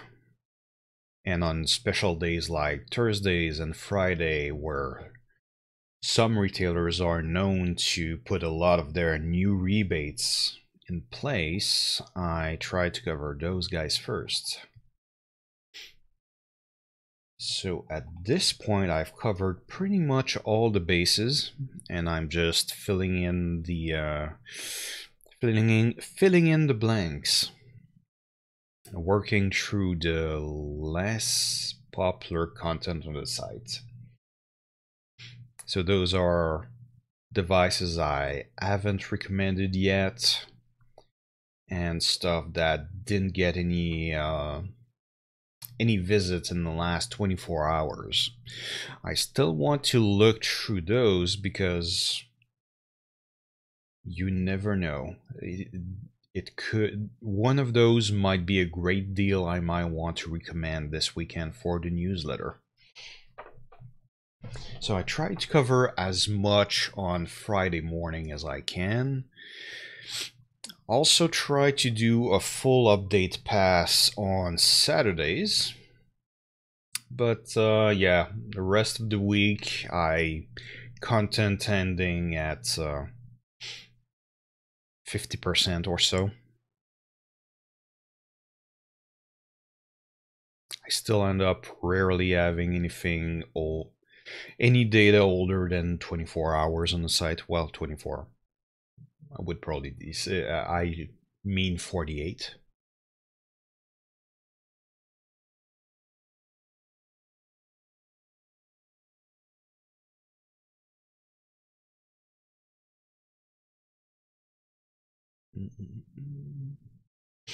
Also keep tabs on what my visitors are looking at, so that's when when a device comes back on the market and becomes popular again, I know about it and I can fill in the data as quick as possible.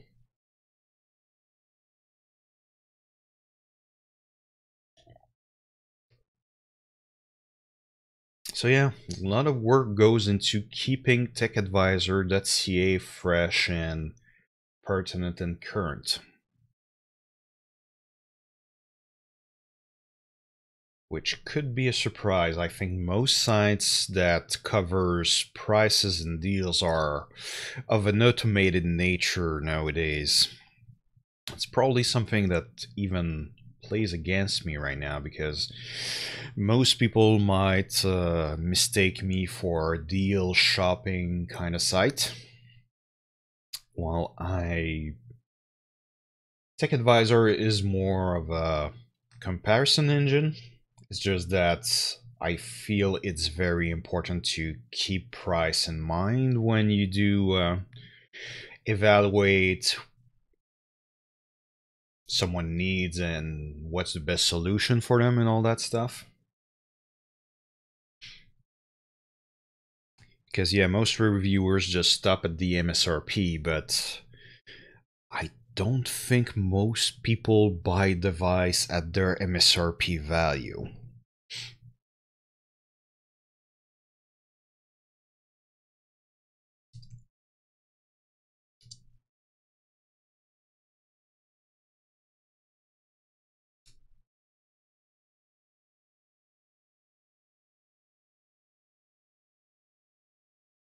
Alright, let's see if I can find a good listing for an iPod Touch on eBay.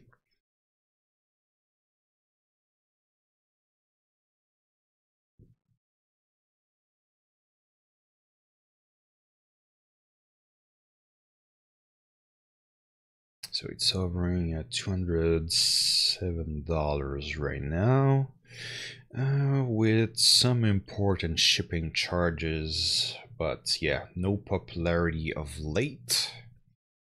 So I'll just stick by the price tag here, that people can consider that option if they want, but I think there's better local competition to that deal right now.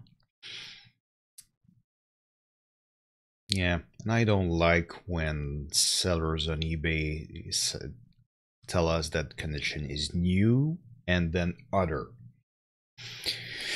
Let's see, what are the details? Cosmetic flaws are minor, if any. So is it new or not? I think those are usually just not in the original packaging, which is a little weird. Still, it's small iPod Touch, probably worth considering, even though I wouldn't take that listing for something pricier. At least you have 30 days to return it, and the seller pays for the return. So, and eBay is pretty protective of consumers, so usually it's pretty hard for a seller to fleece you. Sometimes to a fault even. Some people that I know sell stuff on eBay are, yeah, they get burned by dishonest customers on a pretty regular basis. The good news is, as a customer, you're pretty safe on eBay. Alright, iPad out of stock at Newegg, for that model at least.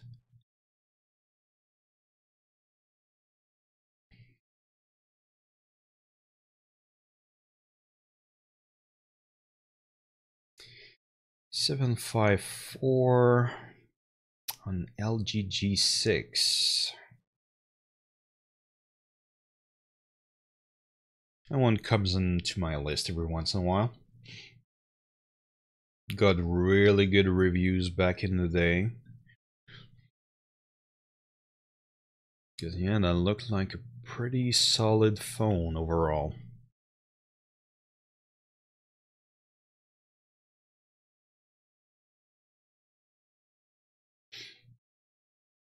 Alright. And that small webcam here is actually what I'm using for the stream. And as you see, it's pretty darn cheap. But still, quality to me looks pretty good. I don't know what you guys think. But yeah, I've been pretty happy with that. Works without drivers or anything like that, so works well for me, and uh, my setup uses lots of different OSs. So I always prefer plug-and-play stuff to things that require driver, which might or might not be available for my platform at the time. Tend to be pretty fluid in terms of what kind of computers I use.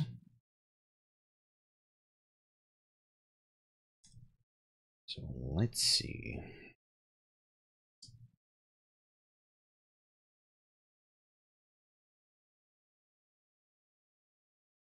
Slight price drop there. Virtue of the exchange rate fluctuating. But still, it's a $20-ish device that has a pretty good quality. I heard people complain about the quality of the sound on those, but sound on webcams is never that great anyway, or at least in my opinion. So always use a microphone or a headset for video conferencing anyway. Alright, it's called an ergonomic desktop set. Still available over at Memory Express.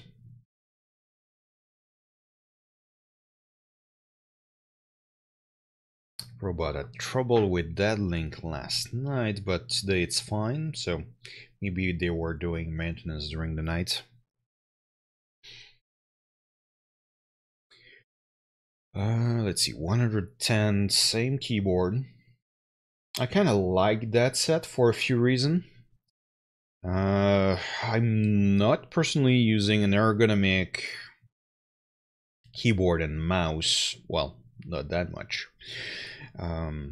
Pretty comfortable with flat models, and usually I'm really not a fan of anything wireless in terms of peripherals. I don't like caring for batteries, and I've got no problem with wires personally. I know some people do, and in some cases like laptops and stuff like that makes sense. But for desktop computers, yeah, I'm I much prefer having wires over a wireless setup.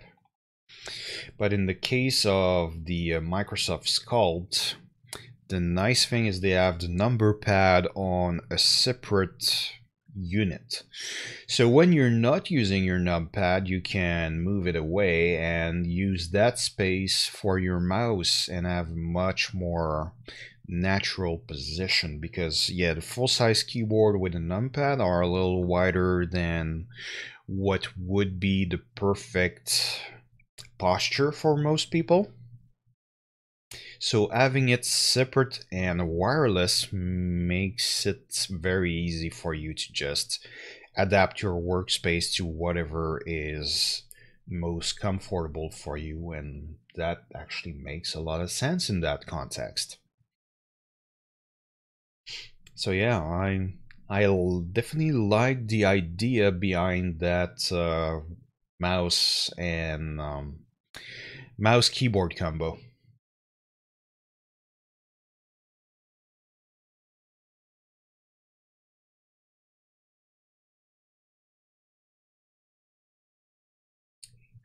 Galaxy Tab A is out of stock everywhere at Walmart.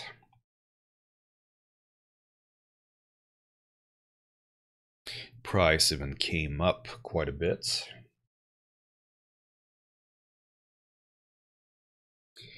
$300 for a gaming monitor. That one definitely looks a little older. The kind of design they have going on in there. It's also an older type of panel and all of that, but still, it's 1080p 1 millisecond updates and refreshing at 144 Hz. Not shabby at all. And yeah, $300 is a little high, but a few places like Memory Express sell it for quite a bit cheaper. So definitely worth a look. It's only available in stores at Canada Computer right now. Used to be online and in stores.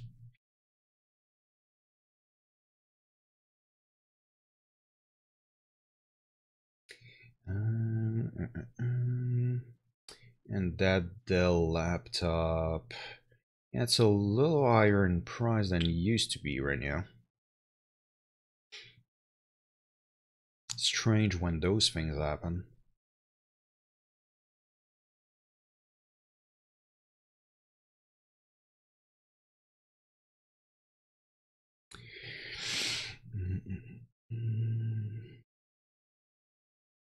Newegg has that one still. Just make sure the model didn't shift. Sometimes they do that. No, still the same one.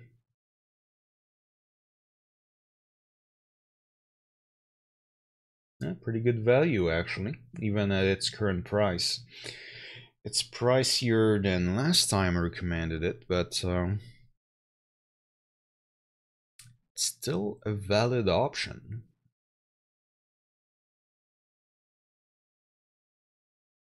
$60 for that MMO mouse.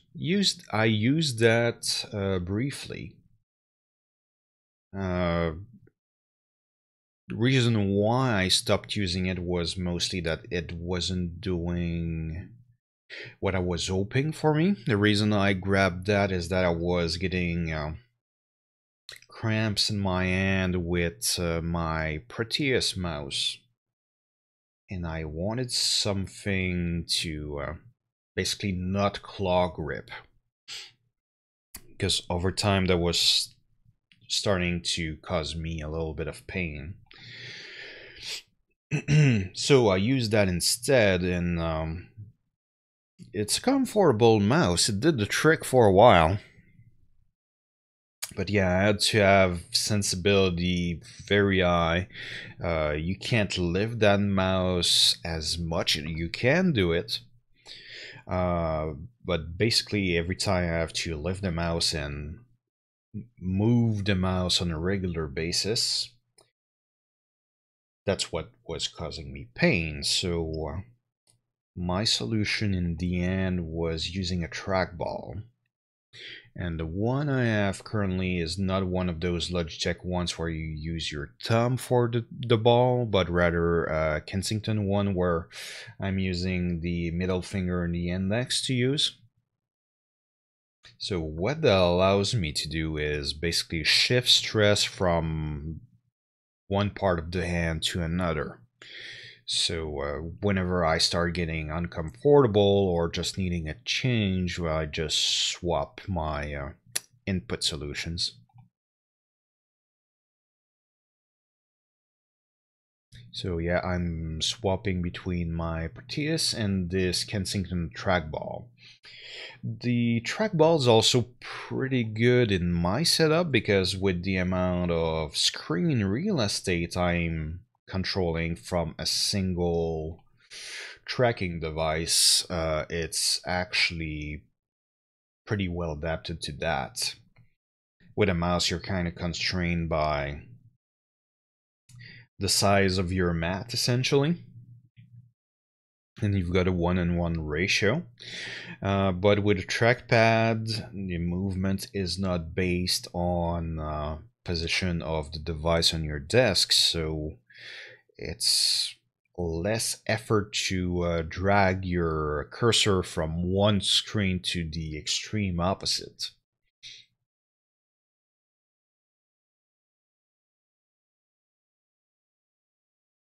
So yeah, even those have their use.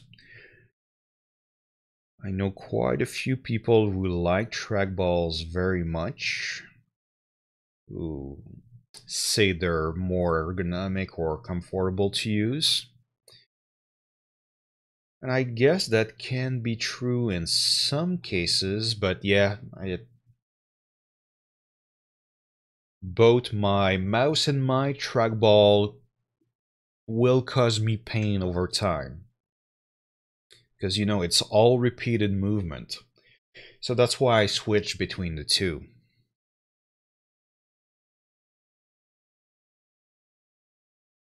Whenever I'm starting to stress part of my end, I give it a break by switching to the other kind of input device.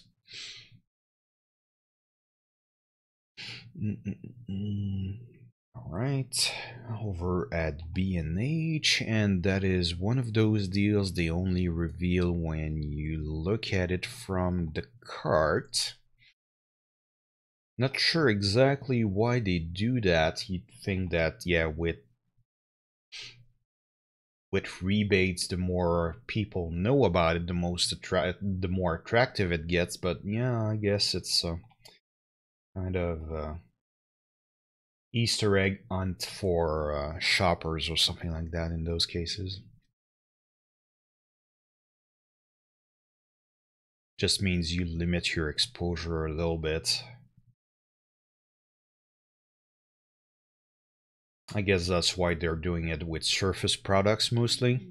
Those things probably don't move that much. They're more of a luxury item, so you end up with a similar promotion models to what you get with, let's say, speakeasies and stuff like that, where the more secret the place is, the trendier it can get. It's just weird on the web where it's all about how fluid the information is.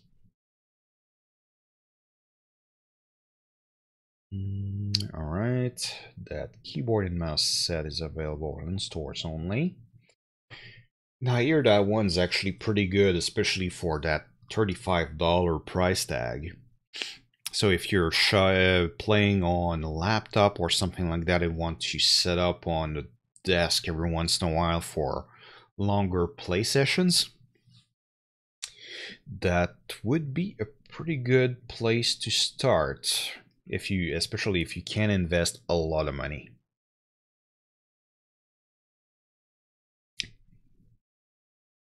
All right, the LG G5 still sticking around.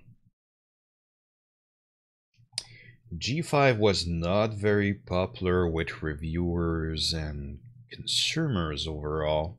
I kind of like the modular concept they had, and I find it so sad that it's probably the last flagship smartphone I remember having a removable battery. That's kind of an important feature in my eye. Because, yeah, I keep using my old phones after I've stopped carrying them on me and using them as, you know, a phone. And yeah, I can use them for all kinds of stuff around the house. It can be used as a portable media player, for instance, or TV remote, especially if you're using a Chromecast or something like that. So yeah, there's a lot you can do with an old phone, and I keep using them for a long time. But the first thing that always fail in those is the batteries, and I've got several of them starting to expand on me and actually in some case crack the case or the glass or stuff like that. And I still have use for them past that point, but yeah, when they make it tricky for users to replace the batteries, really, it's very detrimental to the consumer, I find. Because, yeah, most of my old smartphones, I had to replace the battery. And those things won't even turn up without a battery inside. Sometimes I wish I could just plug them on the power without a battery and use them that way, but no, they don't work that way. It makes a little bit of sense. They don't make money by you keeping using your old stuff after all. So making an effort to have separate power pads depending on if you're plugged in or using this smartphone the way it's intended, it doesn't make financial sense for them. And yeah, I can understand that fairly well.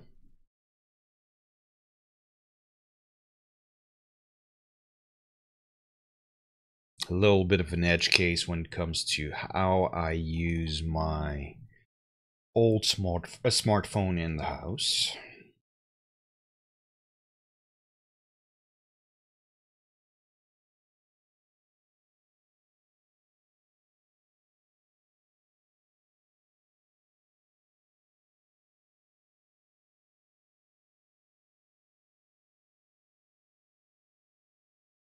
Convertible Chromebook. I've actually got a few of those in use around me. My mother has one of those. Well, not that exact model, but it's same kind of idea. It's a Chromebook you can flip over and convert into a tablet. And yeah, so far it's working pretty well for her. Yeah, the Chromebook ecosystem is a little bit more open. It's easier to, for instance, take something from Facebook and add it to a clipboard somewhere than it is on, let's say, an iPad or something like that. Or at least it is for her. Yeah, and the way Android tablets have been neglected in previous years, I kind of feel like the future of the Android tablet might lie with the Chromebook. So by having a convertible device like that, you end up having a pretty solid device for very little money.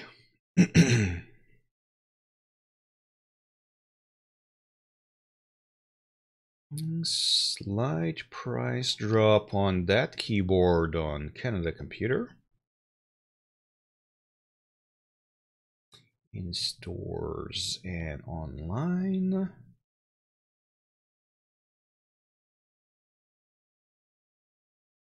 Yeah, I've got to go real quick. Just let the dogs in, and I'll be right back.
Okay, so sorry everyone.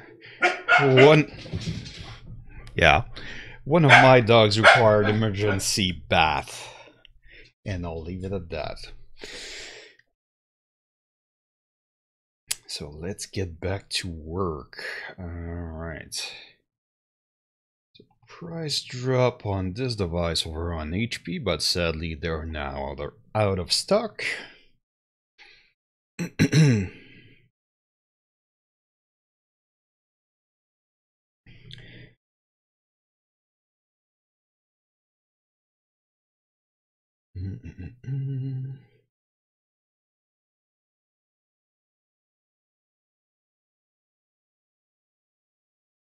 Alright, 750 over a Newegg, refurbished desktop.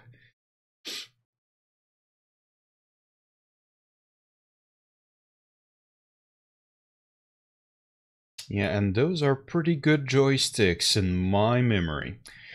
I used those. I used their ancestor actually back when I was doing QA on a flight sim game, and actually preferred that to a much more intensive throttle and joystick combo.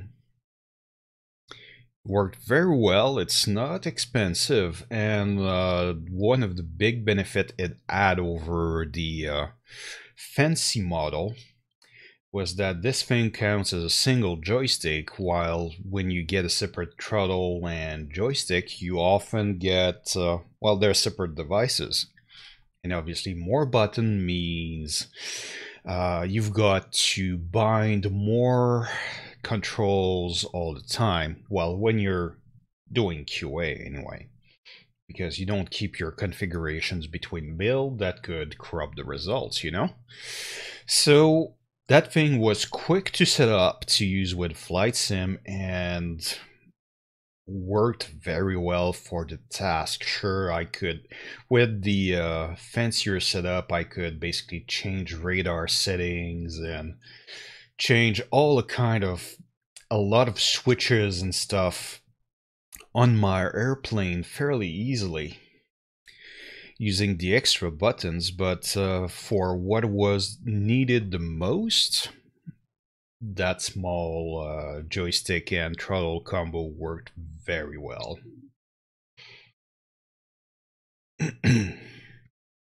So yeah, if you want something for Elite Dangerous, for instance, yeah, I really like that setup.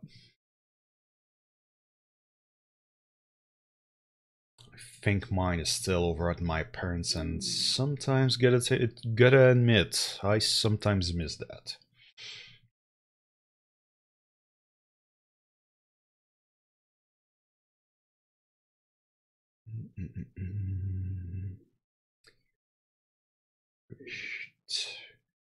Yeah, a refurbished keyboard and mouse. Pretty sure it's factory refurbished, so I'm not too nervous about recommending those. There's probably not a lot of dirt and gross stuff stuck inside. I'm guessing they probably opened it and cleaned it up properly. But yeah, not necessarily for everybody. You might want to pay the extra money to get a brand new one, but otherwise, not a terrible way to save money. For 35 bucks, if I remember right. Not a huge risk either.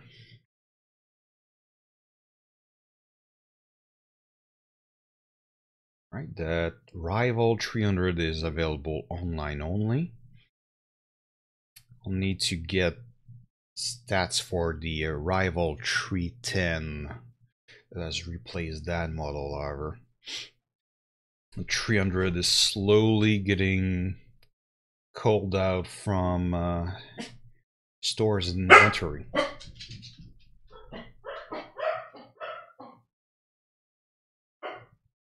Sorry for my dogs.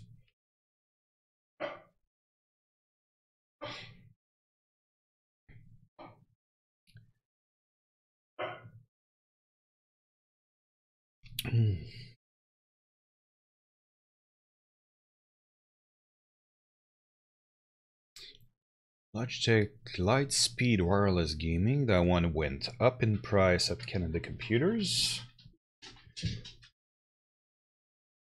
But the price seems to be holding on over at Amazon, so if you want it at a lower price, that's where I would get it right now. Refurbished but out of stock, sadly.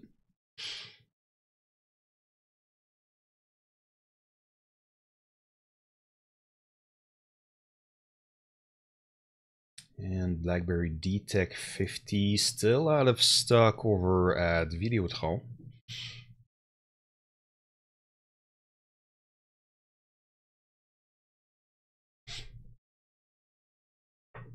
Yes, Willow.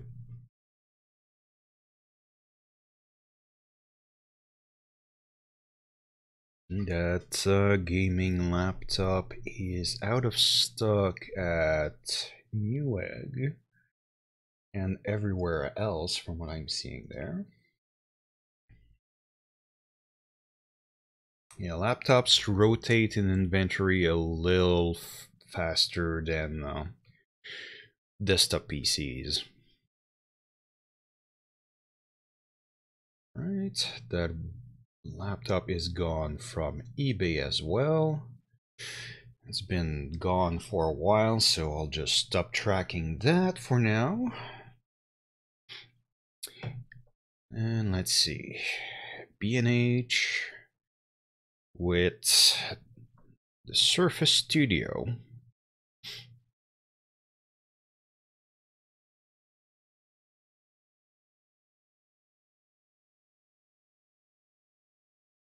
Price came down a little by virtue of money exchange. The rate got a little bit better for Canadians. Still not as good as US dollars, but that dropped the price a little bit over what it was yesterday.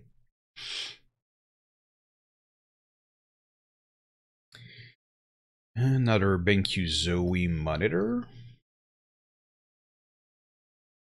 24-inch for $200 for something with 1 millisecond. How do you call that? Latency. It's not bad.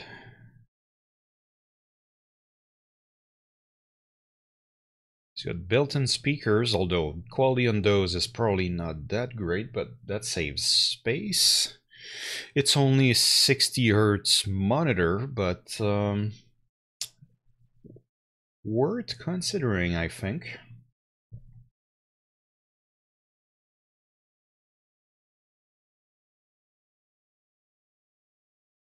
Here's the same one, but this one from Memory Express. And they still have it in a few locations plus online. So you could order it that way.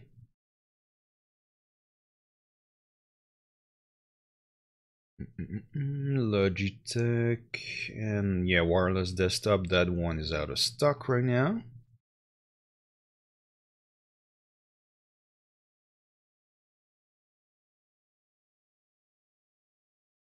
And if you want THX certified computer speakers, that could be the one. Yeah, Newegg has them for $194, but I see Amazon has them for a lot less. So you might want to check that way instead. They also went in price quite a bit over at Canada Computer. So if you plan to head over there to grab new set of speakers, maybe that's not the time.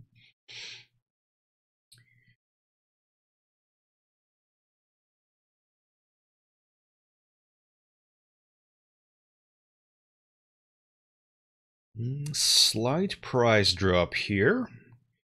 Went from $70 to $60 over at Canada Computer.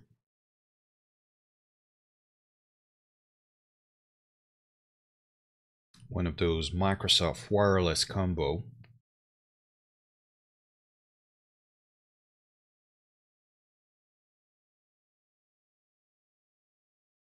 Still $70 at Memory Express. Yeah, I think Memory Express probably was down for maintenance last night or something along those lines.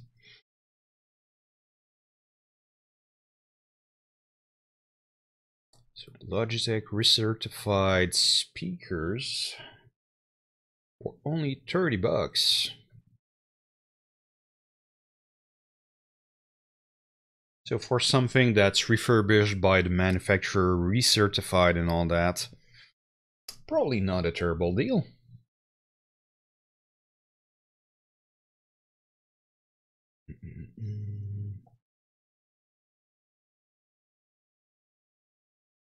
Speaker. Yeah, this one from Canada Computer.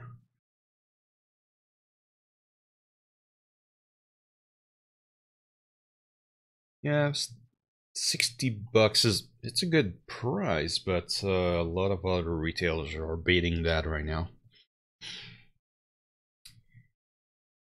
That one's no longer in stock at Staples. Actually gives me an error message.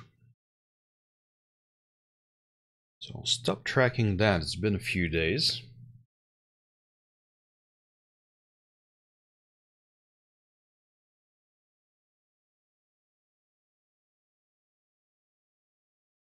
So Galaxy S8 Plus, $970 over at TELUS.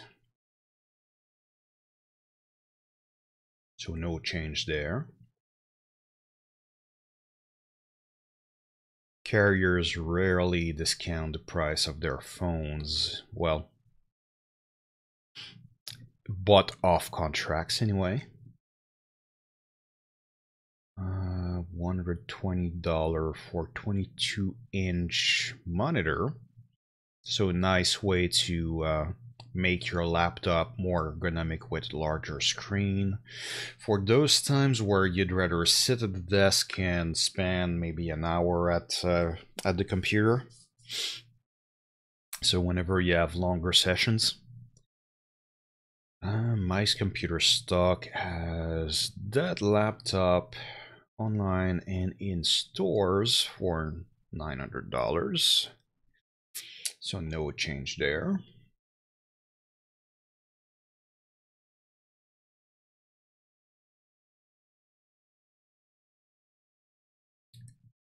$906. Yeah, still out of stock there, so not a lot of variation on that one.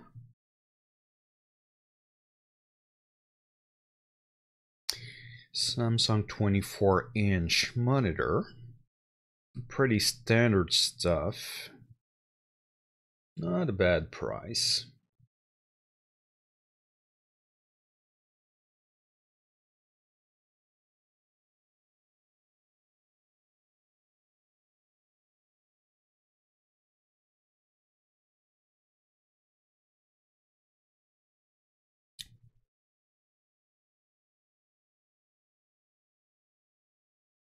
Let's see, is it the same? Looks the same to me. Oh, and it's got FreeSync, so pretty good for gaming there. VGA, HDMI. $200 for that price for 24-inch. Yeah, pretty good deal. Especially if you're a gamer looking to invest into a better screen or slightly a better screen. I've got a few Samsung monitors myself, and yeah, they've been very reliable.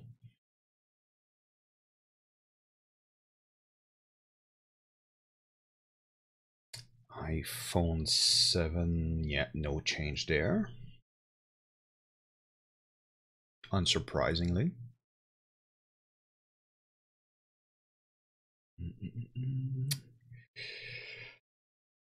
$50.95 on, yeah, the Kensington Orbit I'm currently using, Amazon still beats that price by a little bit. And I know that's where I got mine. No change on that Dell either.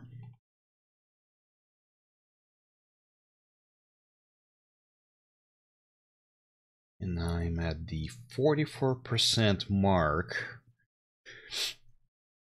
Didn't get as far as I hoped today. If it was in 15 minutes, I'll have to go off and take care of the newsletter. Maybe even a little sooner than that.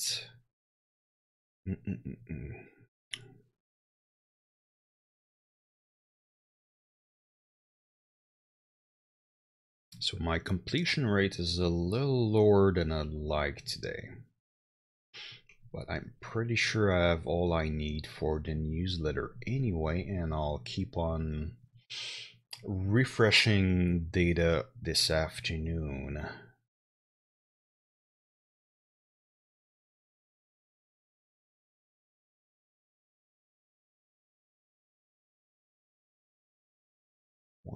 $105.99 on.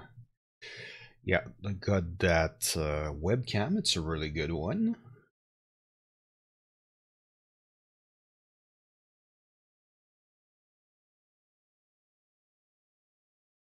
Backlit mechanical keyboard from Logitech here.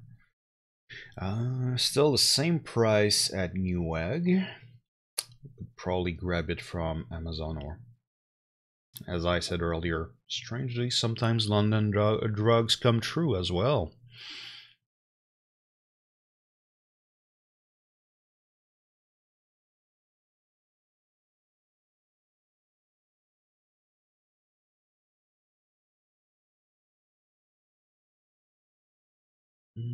Little bug here over at Canada Computer on that set, so I'll skip that today.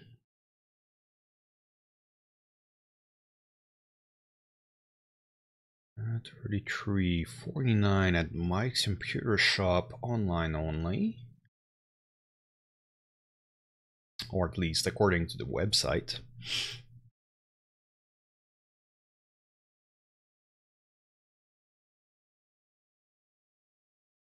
Yeah, Memory Express has them as their regular prices.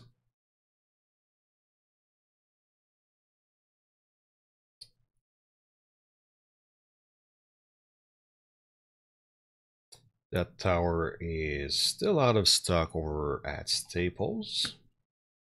So right now you would have to buy this one straight from HP.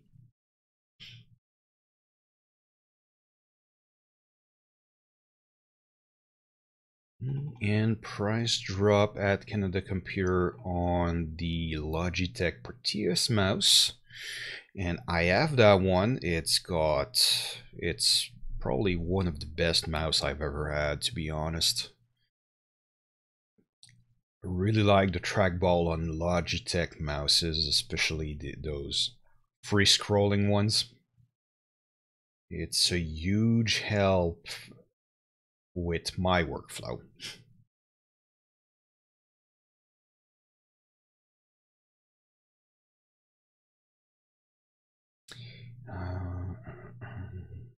Price drop over at Newegg as well.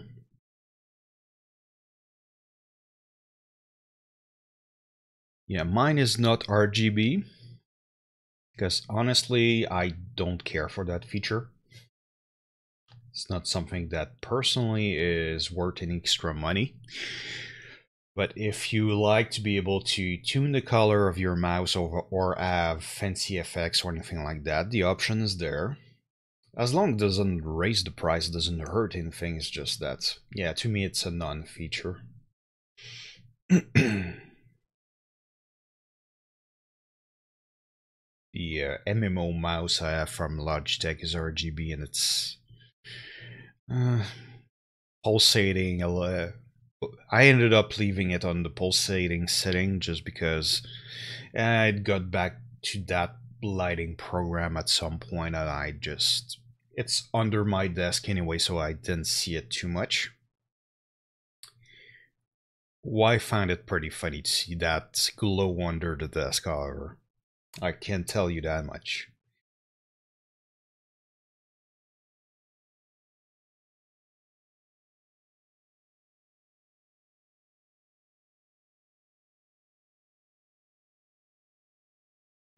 Price went slightly up on that monitor over at Costco.ca. And one thing with Costco is keep in mind that the website is a different business than the store, and there's barely any connection between the two. So the fact that it is on the website doesn't mean you're going to find that in store anywhere. They're managed very differently.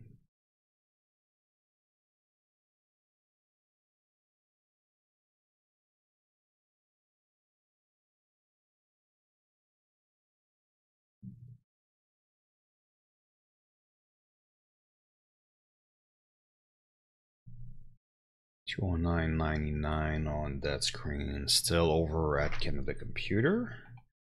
Yeah, available online or in stores.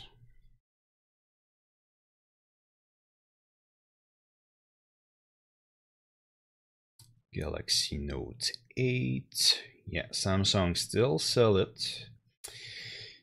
Still the same price. That's a pretty expensive phone.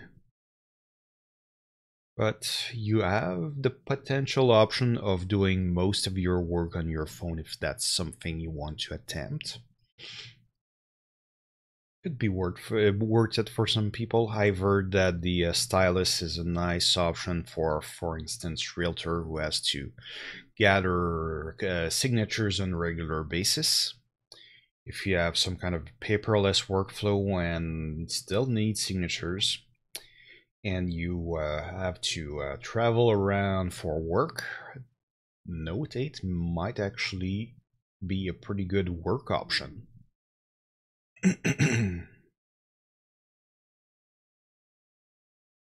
Xbox controller for Windows.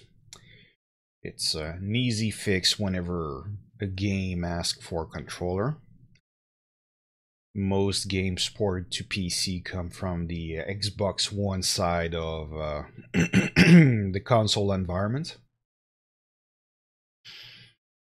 Online and in store for $30. Keyboard and mouse. Yeah, and I've used those. They're perfectly fine. I've got computer labs full of that. And so far, those keyboards and mouse are definitely lasting quite well, and they're seeing quite a lot of abuse. Let me tell you that.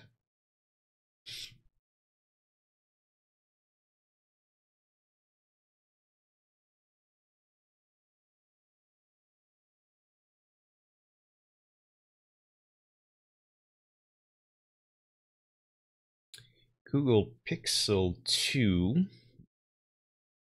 the XL variant. Yeah, we had the rebate on the XL a few weeks back, but yeah, it's back to regular price now. Well, on the Google store anyway.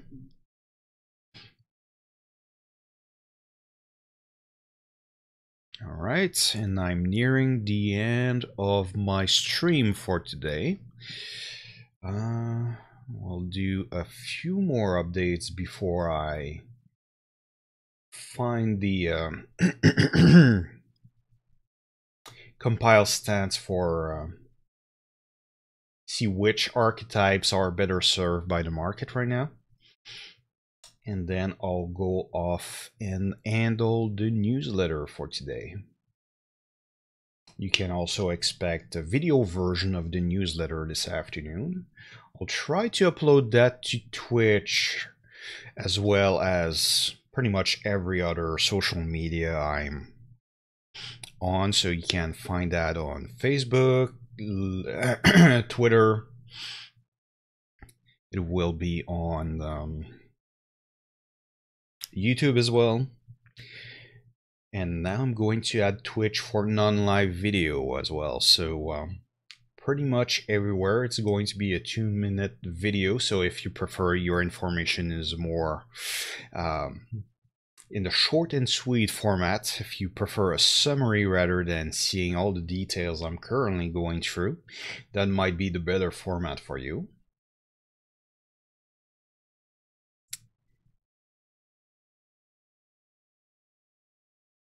Just trying to collect a little bit more data before I head over there. So 15294 on a widescreen display.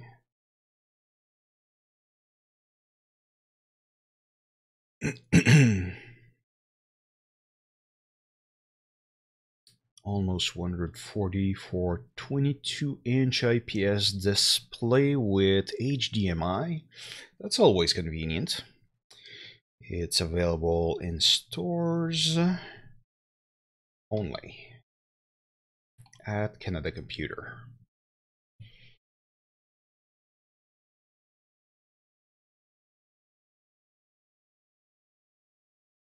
Transformer laptop at $405. A little pricey for what it's capable of, to be honest. But if you really want something that compact, might be worth looking into.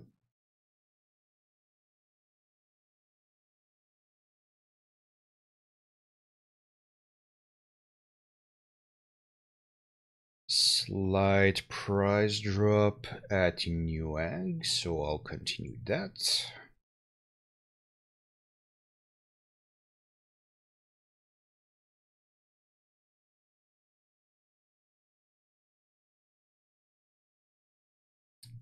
Slight price rise at Canada Computer on this set. So it's $35 now. Sorry, I'm starting to be a little, to sound a little rough.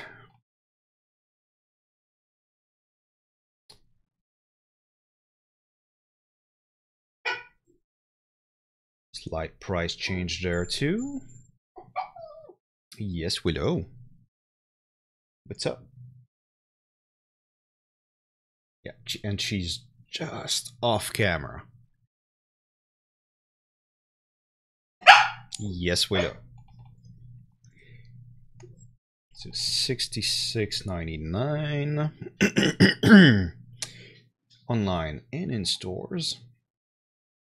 Yeah, at this point, I'm basically waiting for something that didn't change in price to end the stream. Let's see. And there I have it. That Zoe gaming mouse did not change in price. Still $75 over on Newegg. So let's compile stats and see who benefits from the current market.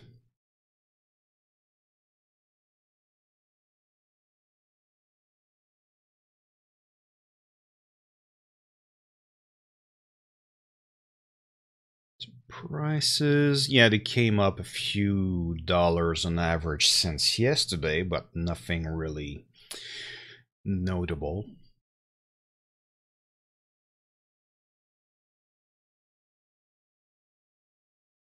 Now to update the 400 entries for needs and different platform combinations. This is the point where TechAdvisor.ca basically looks at how much it costs for, let's say, a gamer using a laptop, what kind of options are available and all that kind of stuff, and see how much you can expect to pay. And later I use that data to determine basically history for every archetype. So that way you can basically check your own archetype every once in a while and see if it's a good time to go shopping or if you should maybe wait a little longer. So yeah, that's the kind of feature I like to have in there.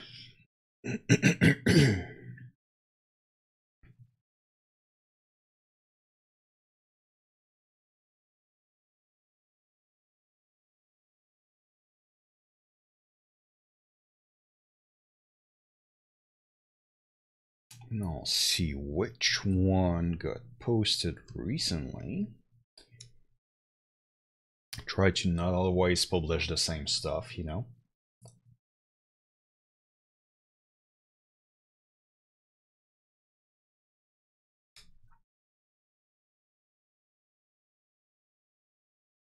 All right.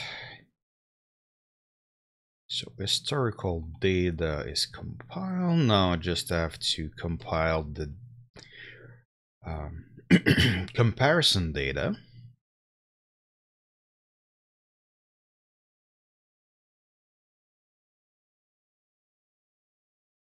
Little bit of statistical analysis going on to help compare devices to each other.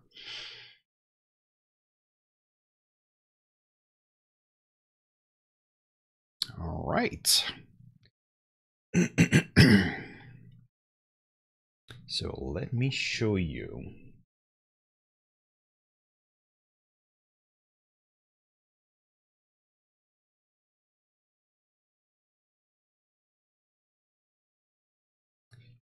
So today the favored archetypes are we've got laptops for the serious photo editor, the laptops for productivity focused users. So if you used Excel and Word a lot, for instance, then you might save up to $82 on a laptop these days. Laptops for the serious music producer are also a little bit cheaper than usual. Sorry, one of my dog is very excited about playing ball right now. Never mind that I'm streaming. Let's see. Stationary computer for serious multitasker, $60 less than usual right now. Yes. Can I finish this? Thank you. Laptops for tinkerer, so if you like to upgrade your gear and that kind of stuff, you could be saving up to $49 right now. And Mac users, I wasn't expecting this, could pay $40 yet less than usual right now. So if you recognize yourself in one of those profiles, maybe you should take a look at the list, see if there's something to your liking in there. And that's it for this stream right now. As I said, I'm about to publish the newsletter for my site, so if you want to keep tabs on that, go to techadvisor.ca/newsletter, and you'll be able to see the my newsletter pick as soon as they become available. You can also expect to see a video version of that newsletter at the same URL, as well as on every social media I cover. So Twitter, Facebook, Twitch, YouTube, you name it. I'm going to be updating that there as well. So if you want a 2-minute summary of the newsletter in video format, it's going to be there. And yeah, I'll see you next time. Bye-bye, everybody.